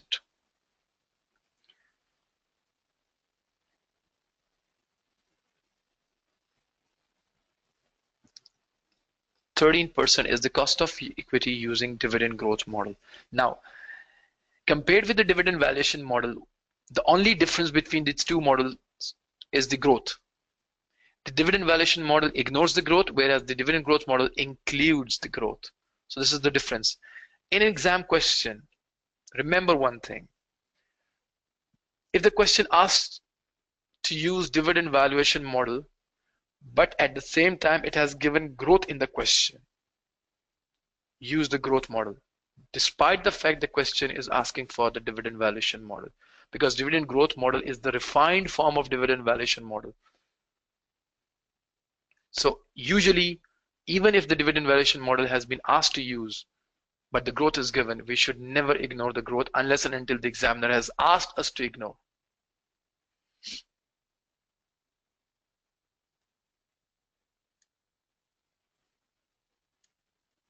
So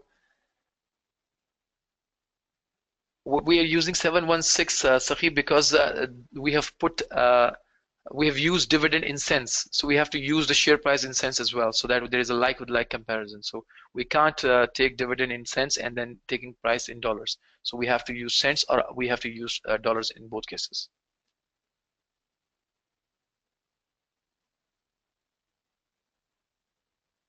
So how occurred market value? What do you mean by this? Nazir or Nasir? I don't know.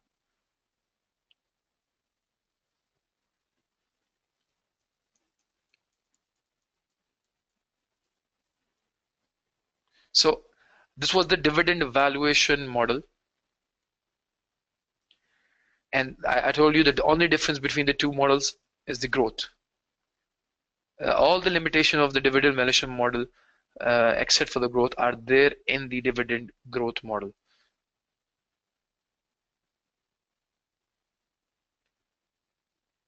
So we have one way of calculating the growth, that is the compound growth rate, and we have another model for calculating the growth, which is called Gordon growth approximation model. So what will we do if growth is here but growth is constant? Whenever the growth is there and it's constant, you should incorporate it in the dividend valuation model. Okay, Gordon growth approximation model. Let's discuss the Gordon's growth approximation model. How can we calculate growth using Gordon growth approximation model? The formula for calculating growth is G is equal to B into R. B stands for retention ratio and R stands for rate of return. So let's look at the example. A company has an earning per share of $2, dividend per share of 80 cents. Its return on equity is 20%. Calculate using Gordon growth approximation model the growth rate of the company. What we have to do is first calculate the retention ratio. How much of the profits we retain? Definitely whatever we pay as dividend is a payout ratio, and whatever is left is a retention ratio. So let's calculate the dividend payout ratio. We are paying 80 cents out of $2, and $2 means 200 cents. So of the $2 earning, we are paying 80 as dividend. If we calculate the percentage, it is actually 40%. So the dividend payout ratio is 40%.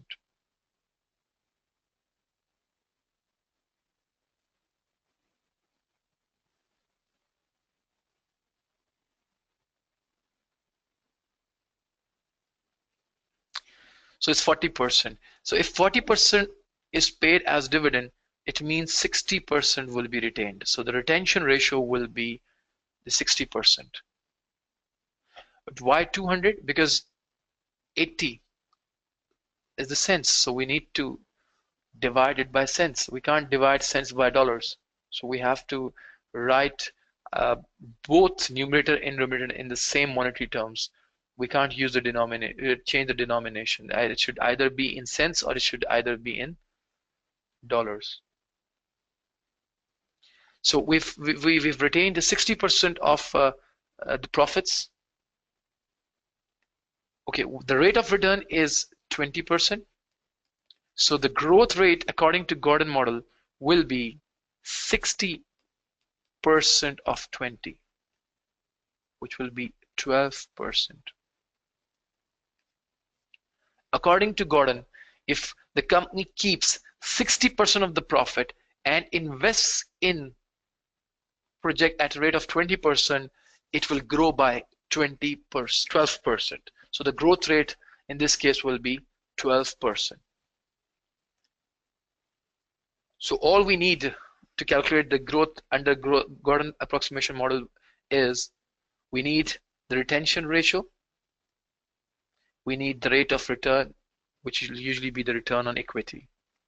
So we'll take the return on equity and multiply it with the retention ratio. We will get 60%. So how did we get 60%? This is the payout ratio. We've paid 80 cents out of $200 as dividend. Our earning was 200 cents, and our dividend, the dividend we paid is 80 cents. So we've paid 40% of the profits as dividend. It means we have retained 60%.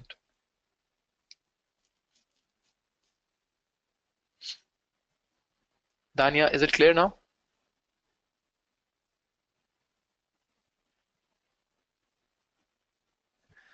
B is actually 1 minus payout ratio, the dividend payout ratio.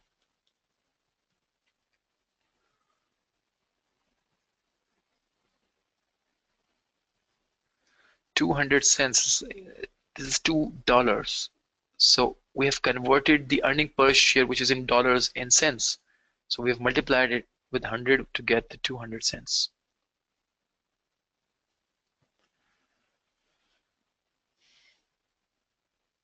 So the dividend payout ratio, to calculate the dividend payout ratio, look, okay, let me write the formula for payout ratio as well. It's DPS divided by EPS, dividend per share divided by earning per share multiplied by 100. This is your payout ratio. And if you subtract this payout ratio from 1, you'll get the retention ratio.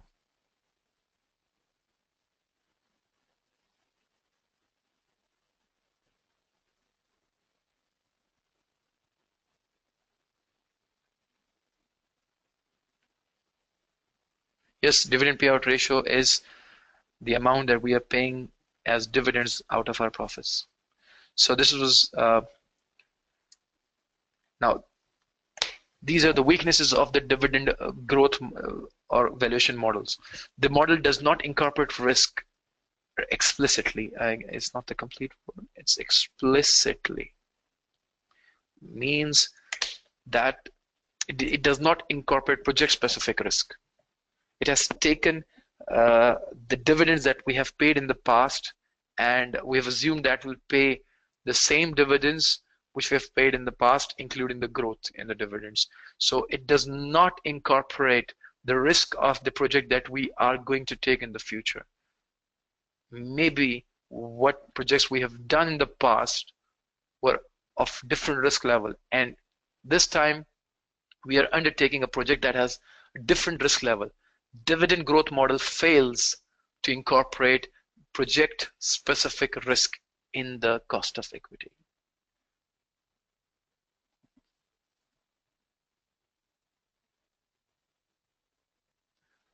Obad, return on equity form will be given in the question, so you don't need to worry about that.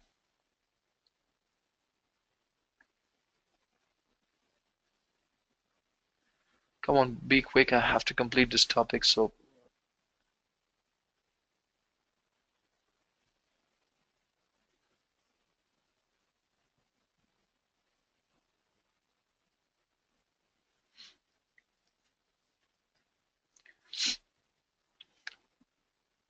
should I go ahead?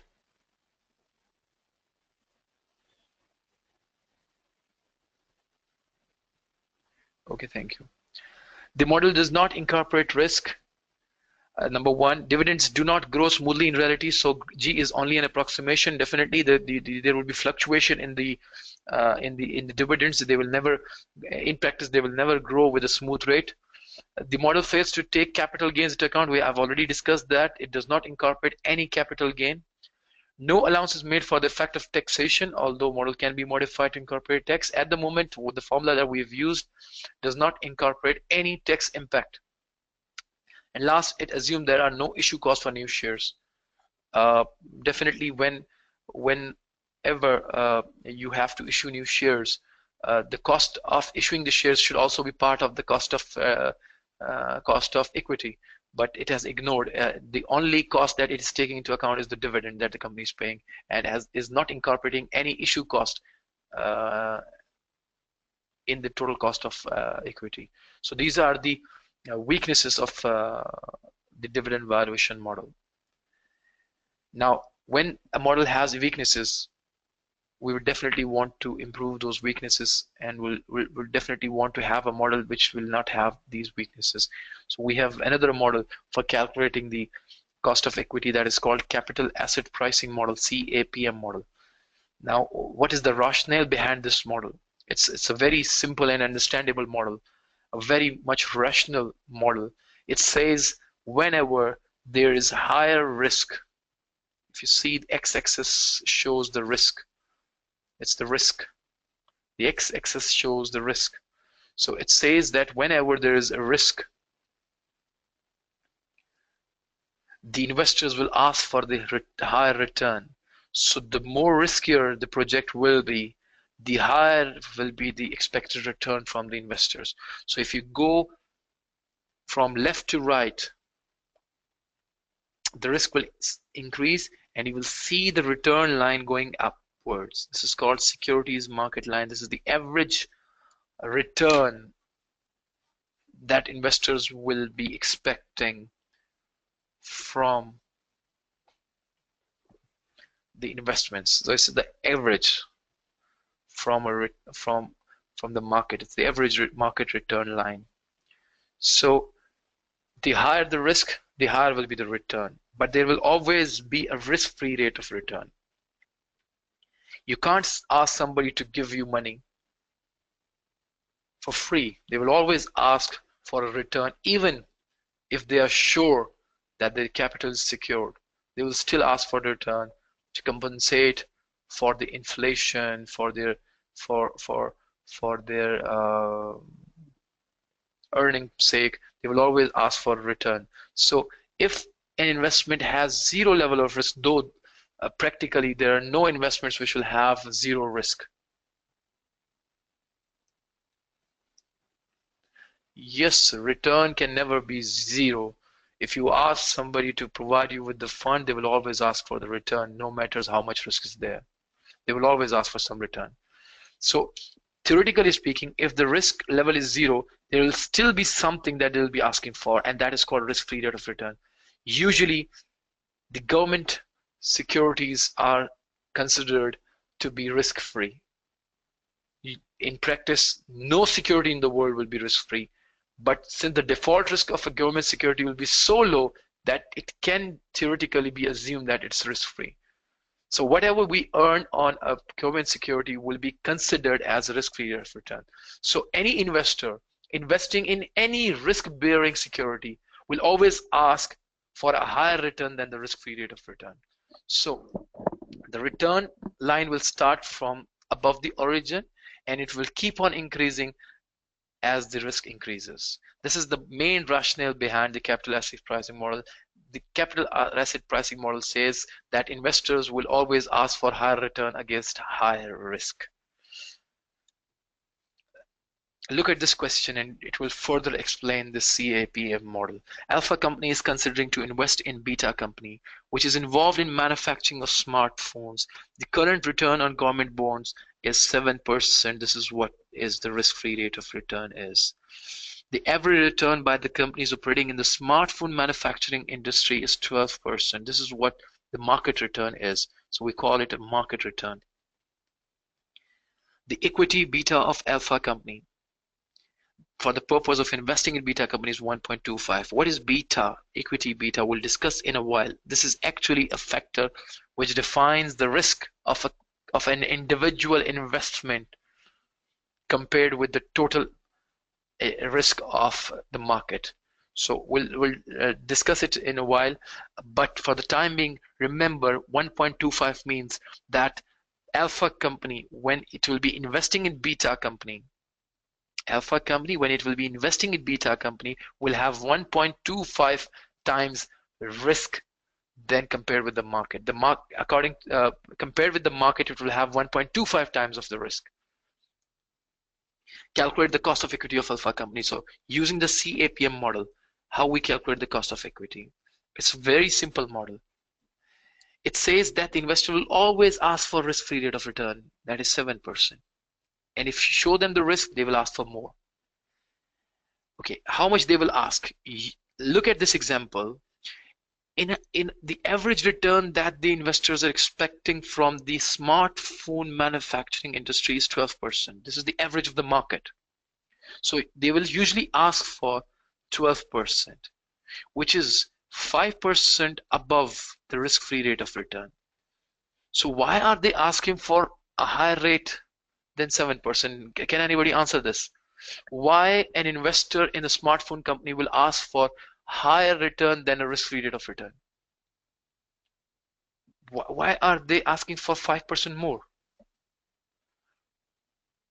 Yes, because of the risk. So this difference of 12 and 7 is actually called risk premium. The difference between 12 and 7 is risk premium. Bilal, you're spot on. It's actually this is the reason why investors are asking for more return. So it's a risk premium that they're asking for against the risk. But are they asking against the beta company or alpha company? No. This is the premium they ask from the average market. They ask from the average market. Since we have to be specific about alpha and beta company, we need to know how much risk compared with the market is. Since alpha company is considered to be 1.25 times riskier than the market, so they will ask for 1.25 times of the risk premium they usually ask from the market. So the market risk premium is 5%, but the investors of alpha company will ask 1.25 times of the market risk premium from the alpha company, because the alpha company risk is 1.25 times of the market. So if a company is expected to have 1.25 times risk level than the market, definitely the investors will ask for 1.25 times of the risk premium. So if they ask 5% from the average market, they will ask 5 into 1.5 times from the alpha company. So 5 into 1.25. Can anybody multiply 5 with 1.25 and give me the answer?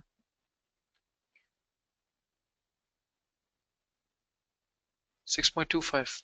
Okay, this is 5, the risk premium. The investors of alpha company would like to have 1.25 times of 5, because the risk of the alpha company is 1.25 times. So every investor will ask 1.25 times of the market risk premium from the alpha company, and they will also ask the risk-free return. So they will ask for 7%, and they will also ask for the risk premium, which is 1.25 times of the 5. So it will be 13.25% cost of equity. So all we have to do is to calculate the market risk premium, and this can be calculated by subtracting the risk-free return from the market return. Uzair, equity beta shows the risk level of the company compared with the market. For example, if I expect the market price to increase by 10%, and I see a specific company to be 2 times riskier than the market, then I will expect 20% change in that company's change compared with the market.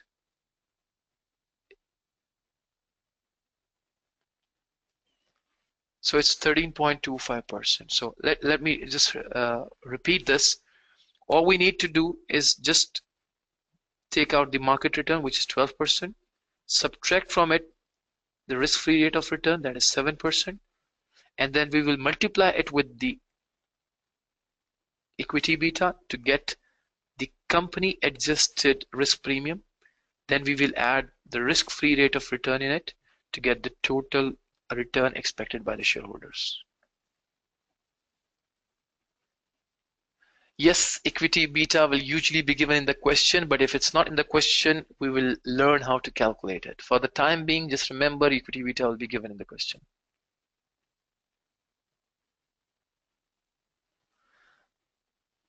Aisha, is this sound audible now? Is it clear now?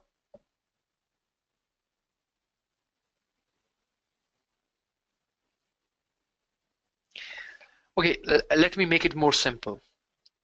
Look at this example. We expect the market to go up by 10%. This is market. In the same market, we have a company called company A. If we expect this company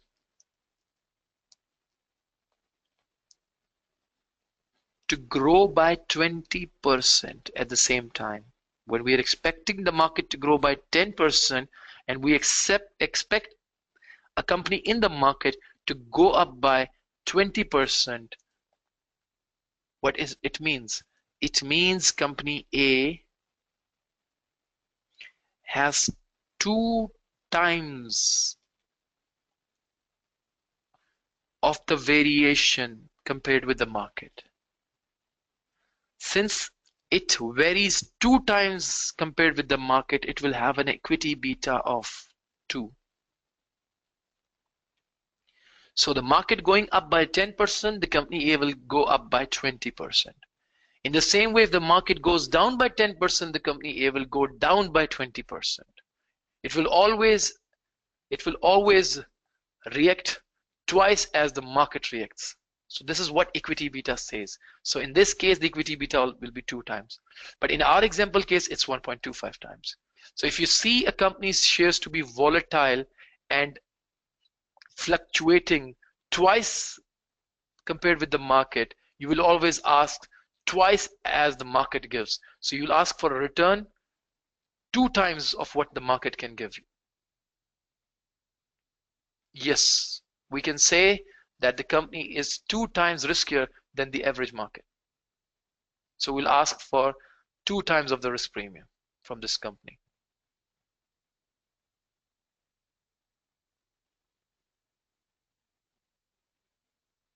Rizwan, what's business risk, what's financial risk? We haven't studied it yet. We'll discuss it later.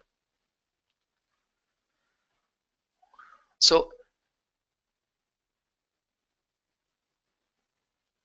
can anybody else hear me?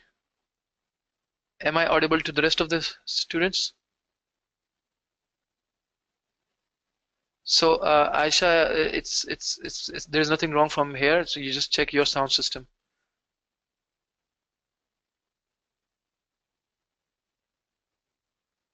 Yes, we use equity beta of the investing company. Yes, yes. Yes, Shiraz, slides will be shared with you.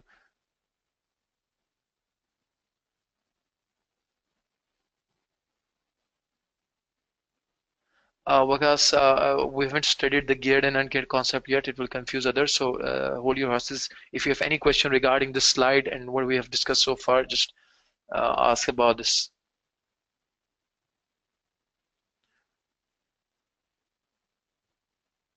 Dania, we are not discussing the cost of debt at the moment, so we're just discussing the risk for the company as a whole. So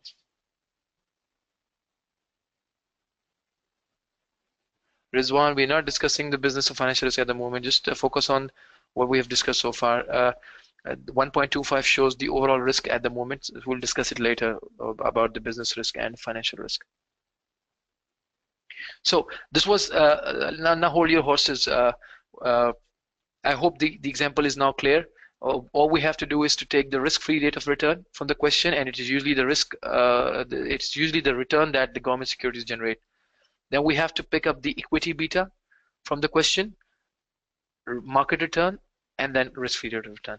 So in this way, we'll be able to calculate cost of equity using the CAPM model. Now, what is the difference between the CAPM model and the cost of equity calculated by the dividend valuation model?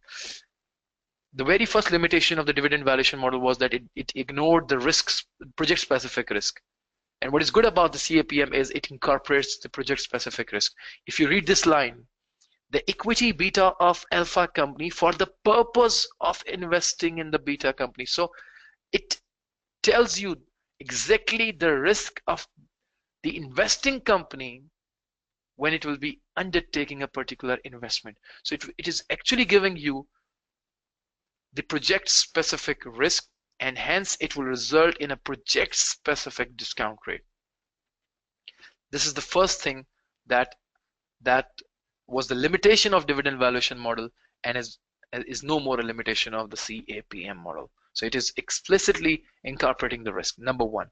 Number two, one of the limitations of the dividend valuation model was that it was ignoring capital gain. This is the strength of the CAPM model, that it does not ignore the capital gain. When we say market return, of 12%, it includes both dividend per share and the capital gain.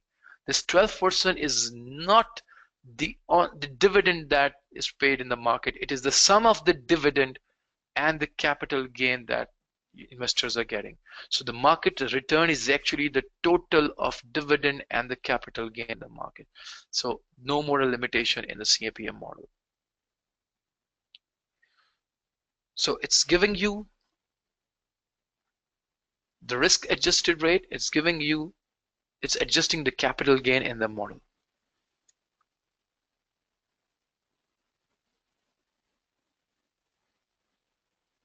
Now let's discuss the risk. When we're saying 1.25 times riskier than the average market, what did we mean by that? There are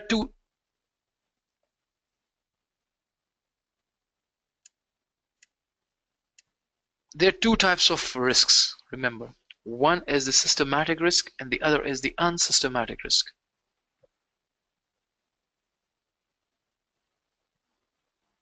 Mohammed Hassan, it is not ignoring any capital gain. The CAPM model does incorporate capital gain through market return. So it's not ignoring any capital gain. The capital gain is incorporated in the market return of the 12% in the previous example. Systematic risk and unsystematic risk. Listen carefully about the systematic and unsystematic risk. When every company in the market faces a risk, that risk is called systematic risk. It's called market risk. For example,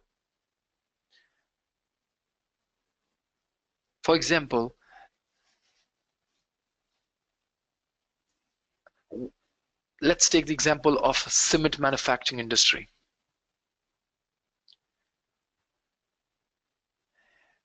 If a capital gain is imposed or a tax rate is increased on the construction of buildings,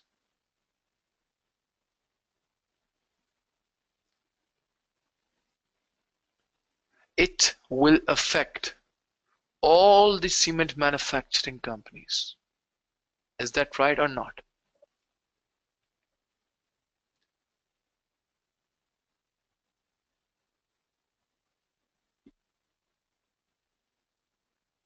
So this risk, since it is affecting all the companies in the market, is called systematic risk or market risk. On the other hand, let's suppose there are two motor vehicle or cars trading companies. There are two car trading companies. One company is dealing with antique cars, and the other company is dealing with the latest model cars. Both are involved in trading of the cars, one in the antique car industry and the other in the latest model cars industry. If the company, if the government imposes a tax on the import of antique cars, what do you think? Which company will be adversely affected with this tax? Whose profit you expect to go down?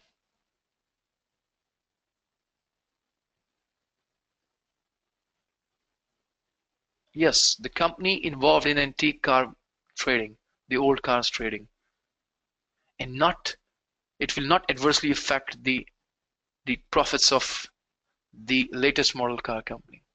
So what does that mean? This risk is called the unsystematic risk. It's a company specific risk. Now, if I'm an investor,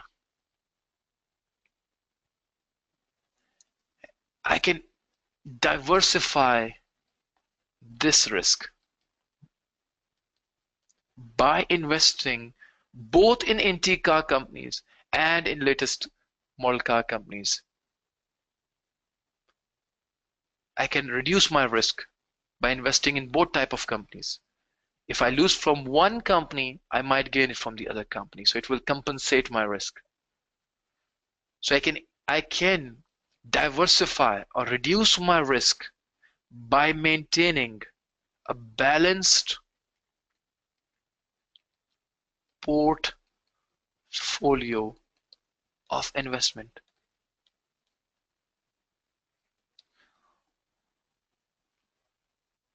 Mohammed Hassan, what do you want me to explain?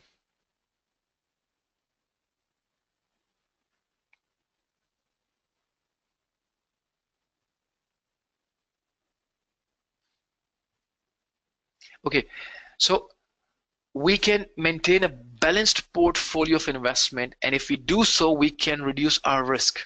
Agreed or not?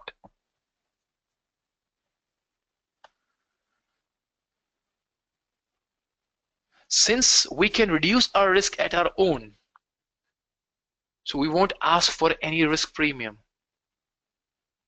We will not ask for any risk premium since we can diversify away our risk.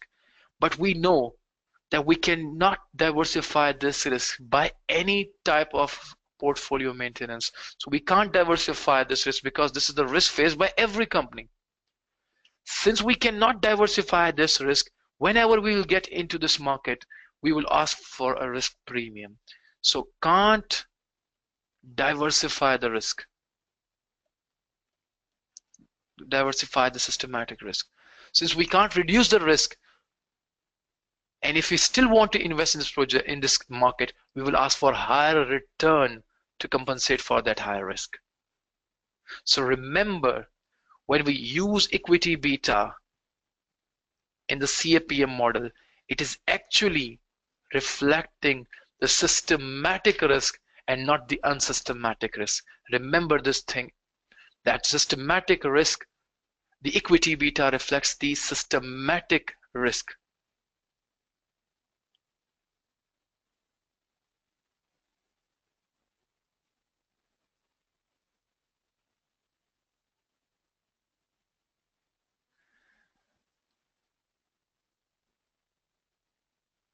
Tabassum, I didn't get your point.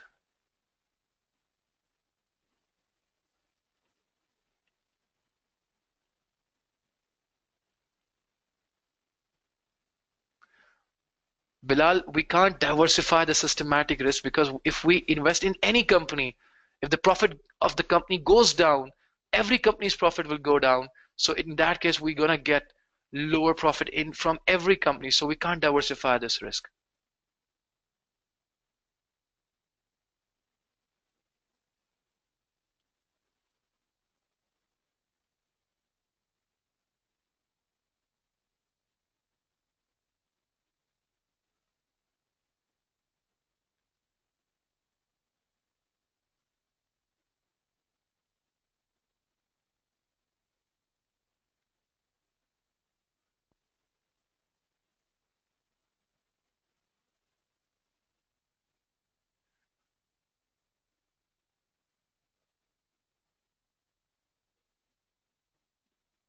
Bilal, I didn't get your explanation. Can you just explain it further?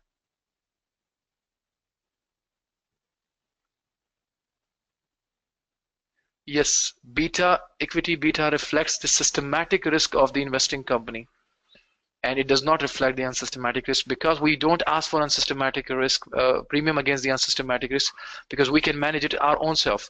So we don't ask premium from the market. We just maintain a balanced portfolio, and it reduces our risk, and we don't need any risk premium for that.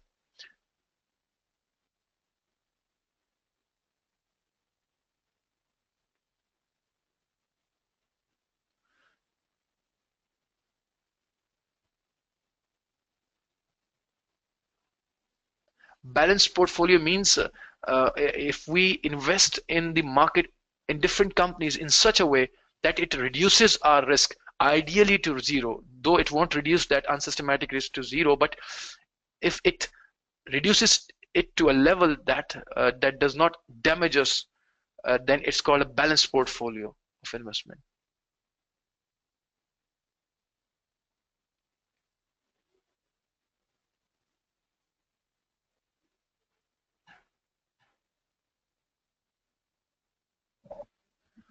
Bilal, we cannot just diversify unsystematic risk.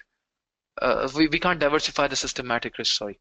We can't diversify the systematic risk as it will be faced by every company. Even if we invest in a company that has an unsystematic risk, but at the same time, the company will have a systematic risk as well. See, the same company will have a systematic risk, and the same company will have an unsystematic risk. So we can reduce the unsystematic risk by investing in another company as well. But the other company will be having the systematic risk, so we can't diversify this risk.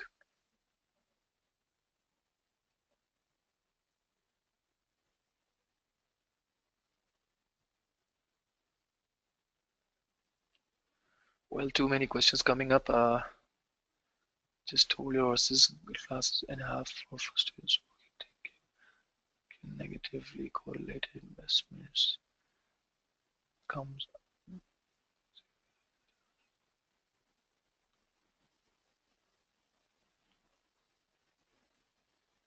Well, Aisha, I did not get what did you mean by saying this. Okay, let me give a quick recap. I hope this will answer everybody's questions. See, I gave an example uh, about the antique car company and the latest model company.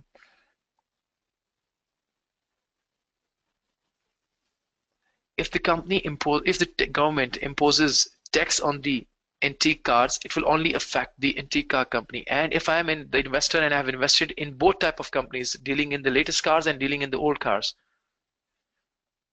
by the new taxation, I will lose the profit from the antique car company, but on the other side, I will gain from the latest car company. So this will compensate the loss. So since I have managed this risk, so I will never ask for the premium. But if government poses tax on every company that is trading in cars, whether the old cars or the new cars, then I will lose from both companies. So even if I have the investment in both companies, I will lose. So since I can't diversify this risk, whenever I'll be investing in such market, I will compensate for this risk by asking for higher return. So remember, when we are using the CAPM model, we do not incorporate the unsystematic risk in it. We just ask for a premium against our systematic risk. So the equity beta reflects the systematic risk of the investing company when it is investing in a particular company or market.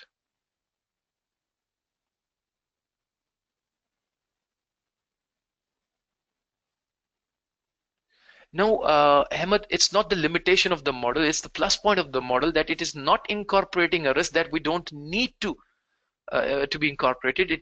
We know that we can diversify this risk. We know that we can reduce this risk at our own. Why would we be asking for a premium against this risk? So it's not incorporating the risk that we don't want to incorporate.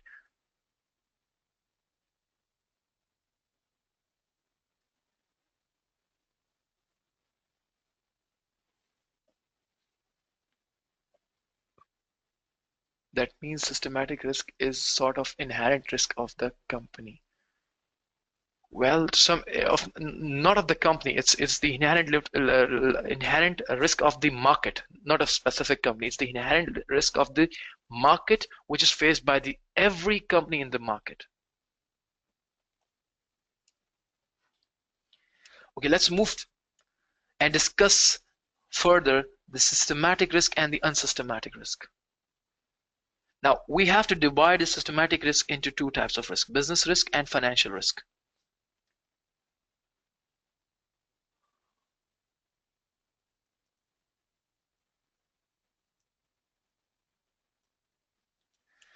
Business risk and financial risk. Well, we can further divide the systematic risk into two types of risk. Now, listen carefully, everyone. This is very important to know what business risk and financial risk is. The business risk of the company is the risk that the company may not have enough sales revenue to cover its operating costs. Very important. You may not have sufficient sales volume to cover all your operating costs. For example, to be at break-even, you need to sell 10,000 units. The risk of not selling 10,000 units and selling less than 10,000 units is called the business risk. So if you want to cover all your operating costs, you must sell 10,000 units. And if the sales volume go below the 10,000 units, you will be making a loss. And that is called the business risk. On the other side, what is the financial risk? The risk that the company may not be able to pay its liabilities on time. You may be able to generate your operating profit. You may have enough sales volume to cover your operating costs, say variable costs and the fixed cost, but you may not have sufficient profits to cover your interest payments, interest cost. Say, for example, you had earned an operating profit of 10,000 US dollars,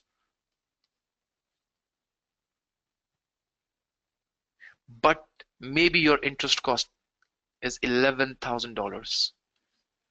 So you had an operating profit, but your net profit, you don't have a net profit, you have a net loss of $1,000. So you're not able to cover your interest payment costs. This is called the financial risk.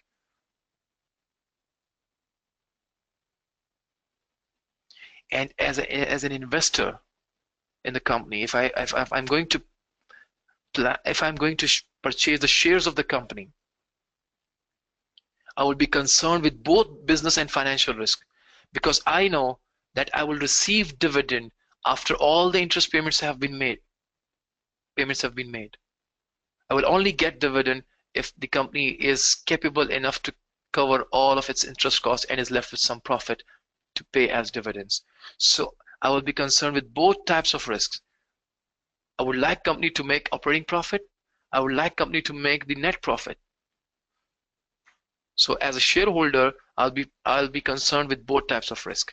But remember, the financial risk is only faced by a company who has debts in its capital structure. And any company who has debts is called a geared company.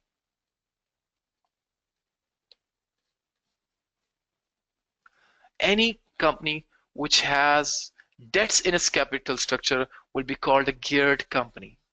So in a geared company, we will have both types of risk, business risk and financial risk. Since it has to make an operating profit, and then after operating profit, it will have to cover its finance costs. So it has to make sure that it covers both types of costs, operating costs and finance costs. So it will be facing both business risk and financial risk. But company which does not have any debts in its capital structure, it's totally equity financed company, and it has nothing to pay in the shape of interest to investors, then this company will only have a business risk, the risk of not generating sufficient sales revenue to cover its operating cost only. So the company which will only be equity finance, that is called 100% equity finance, will be called ungeared company. So an ungeared company will have only business risk. whereas a geared company will have both types of risk. Remember, equity beta, equity beta incorporates both business and financial risk. It incorporates both business risk and financial risk. In case a company is an ungeared company, its equity beta will only have business risk, but it will still be called equity beta since it does not have any financial risk. On the other side, if a geared company's equity beta is given in the question, remember a geared company's equity beta will have both business risk and financial risk.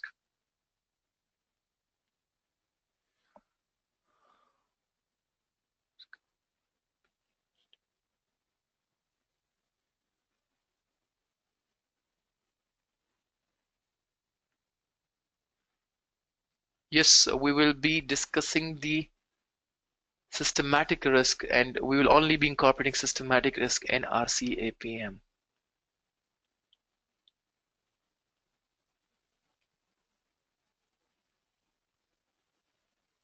Aisha, yes, not every investor will be very much rational, but we are, whatever we are studying it from theoretical point of view. So practically, there are so many problems in using these models. So that's the limitation of every model, that it will have limitations, it will have assumptions.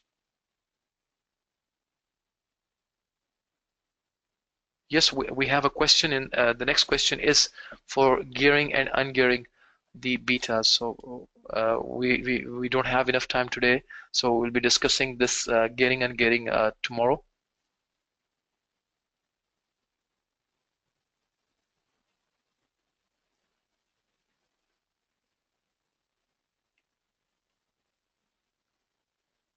So why does the equity beta change when there is a share price movement?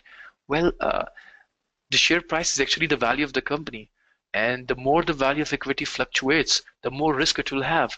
So therefore, that it will have a higher equity beta, because whenever you have variations, there will be a risk.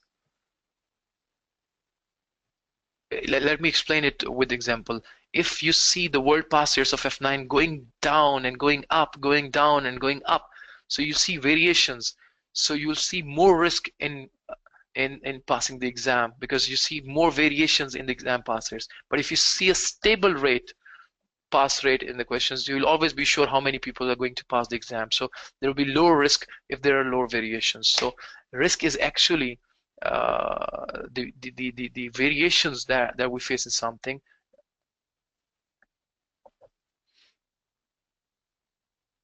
Well, in practice, it's not a linear relationship, but we assume that there is a linear relationship between risk and return.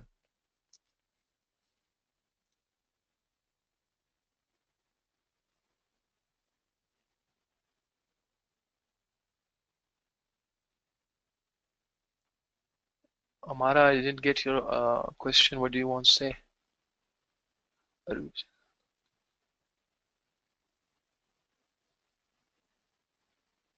I have no idea. You're operating from a cell phone. I don't know how does your cell phone work, but there is a chat box, and you can ask questions from there, or you can join me on my WhatsApp to ask questions after the webinar.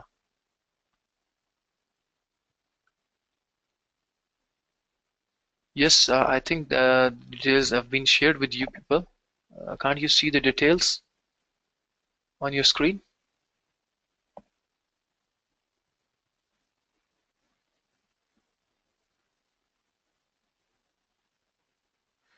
Arslan, I will try to create another WhatsApp group with the right link, but you can text me on my WhatsApp number.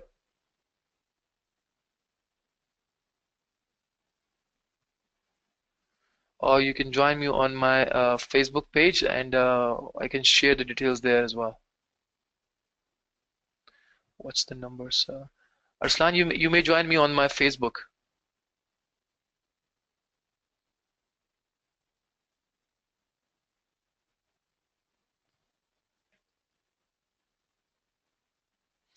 Aruj, yes, we will be discussing the sources of finance in this webinar. And uh, everyone, if anything is not covered in this webinar, I will try to cover it through the recorded lectures, and I will try to have a live uh, Skype session with all of you. But for that, I need all of you to keep in touch with me on Facebook, on WhatsApp, so that I can communicate with you, all of you, regarding when we'll be having the Skype session. So I'll explain whatever I am not able to explain in the webinar due to time constraint. I will be explaining it later on.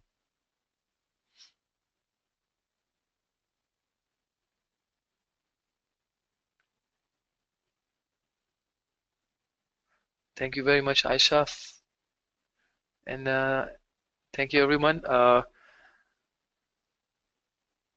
I'm trying to answer all the questions, and due to that, we are actually running out of time.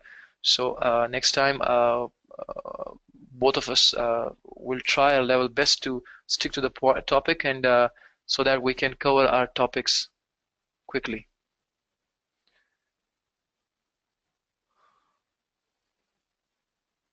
Thank you very much, and I will be uploading the Duo Company's video lecture today on the YouTube. So stay tuned on the YouTube to get the video lecture as well. Thank you very much, and it was great to have you people with me on the session, and see you tomorrow. Thank you. Allah Hafiz.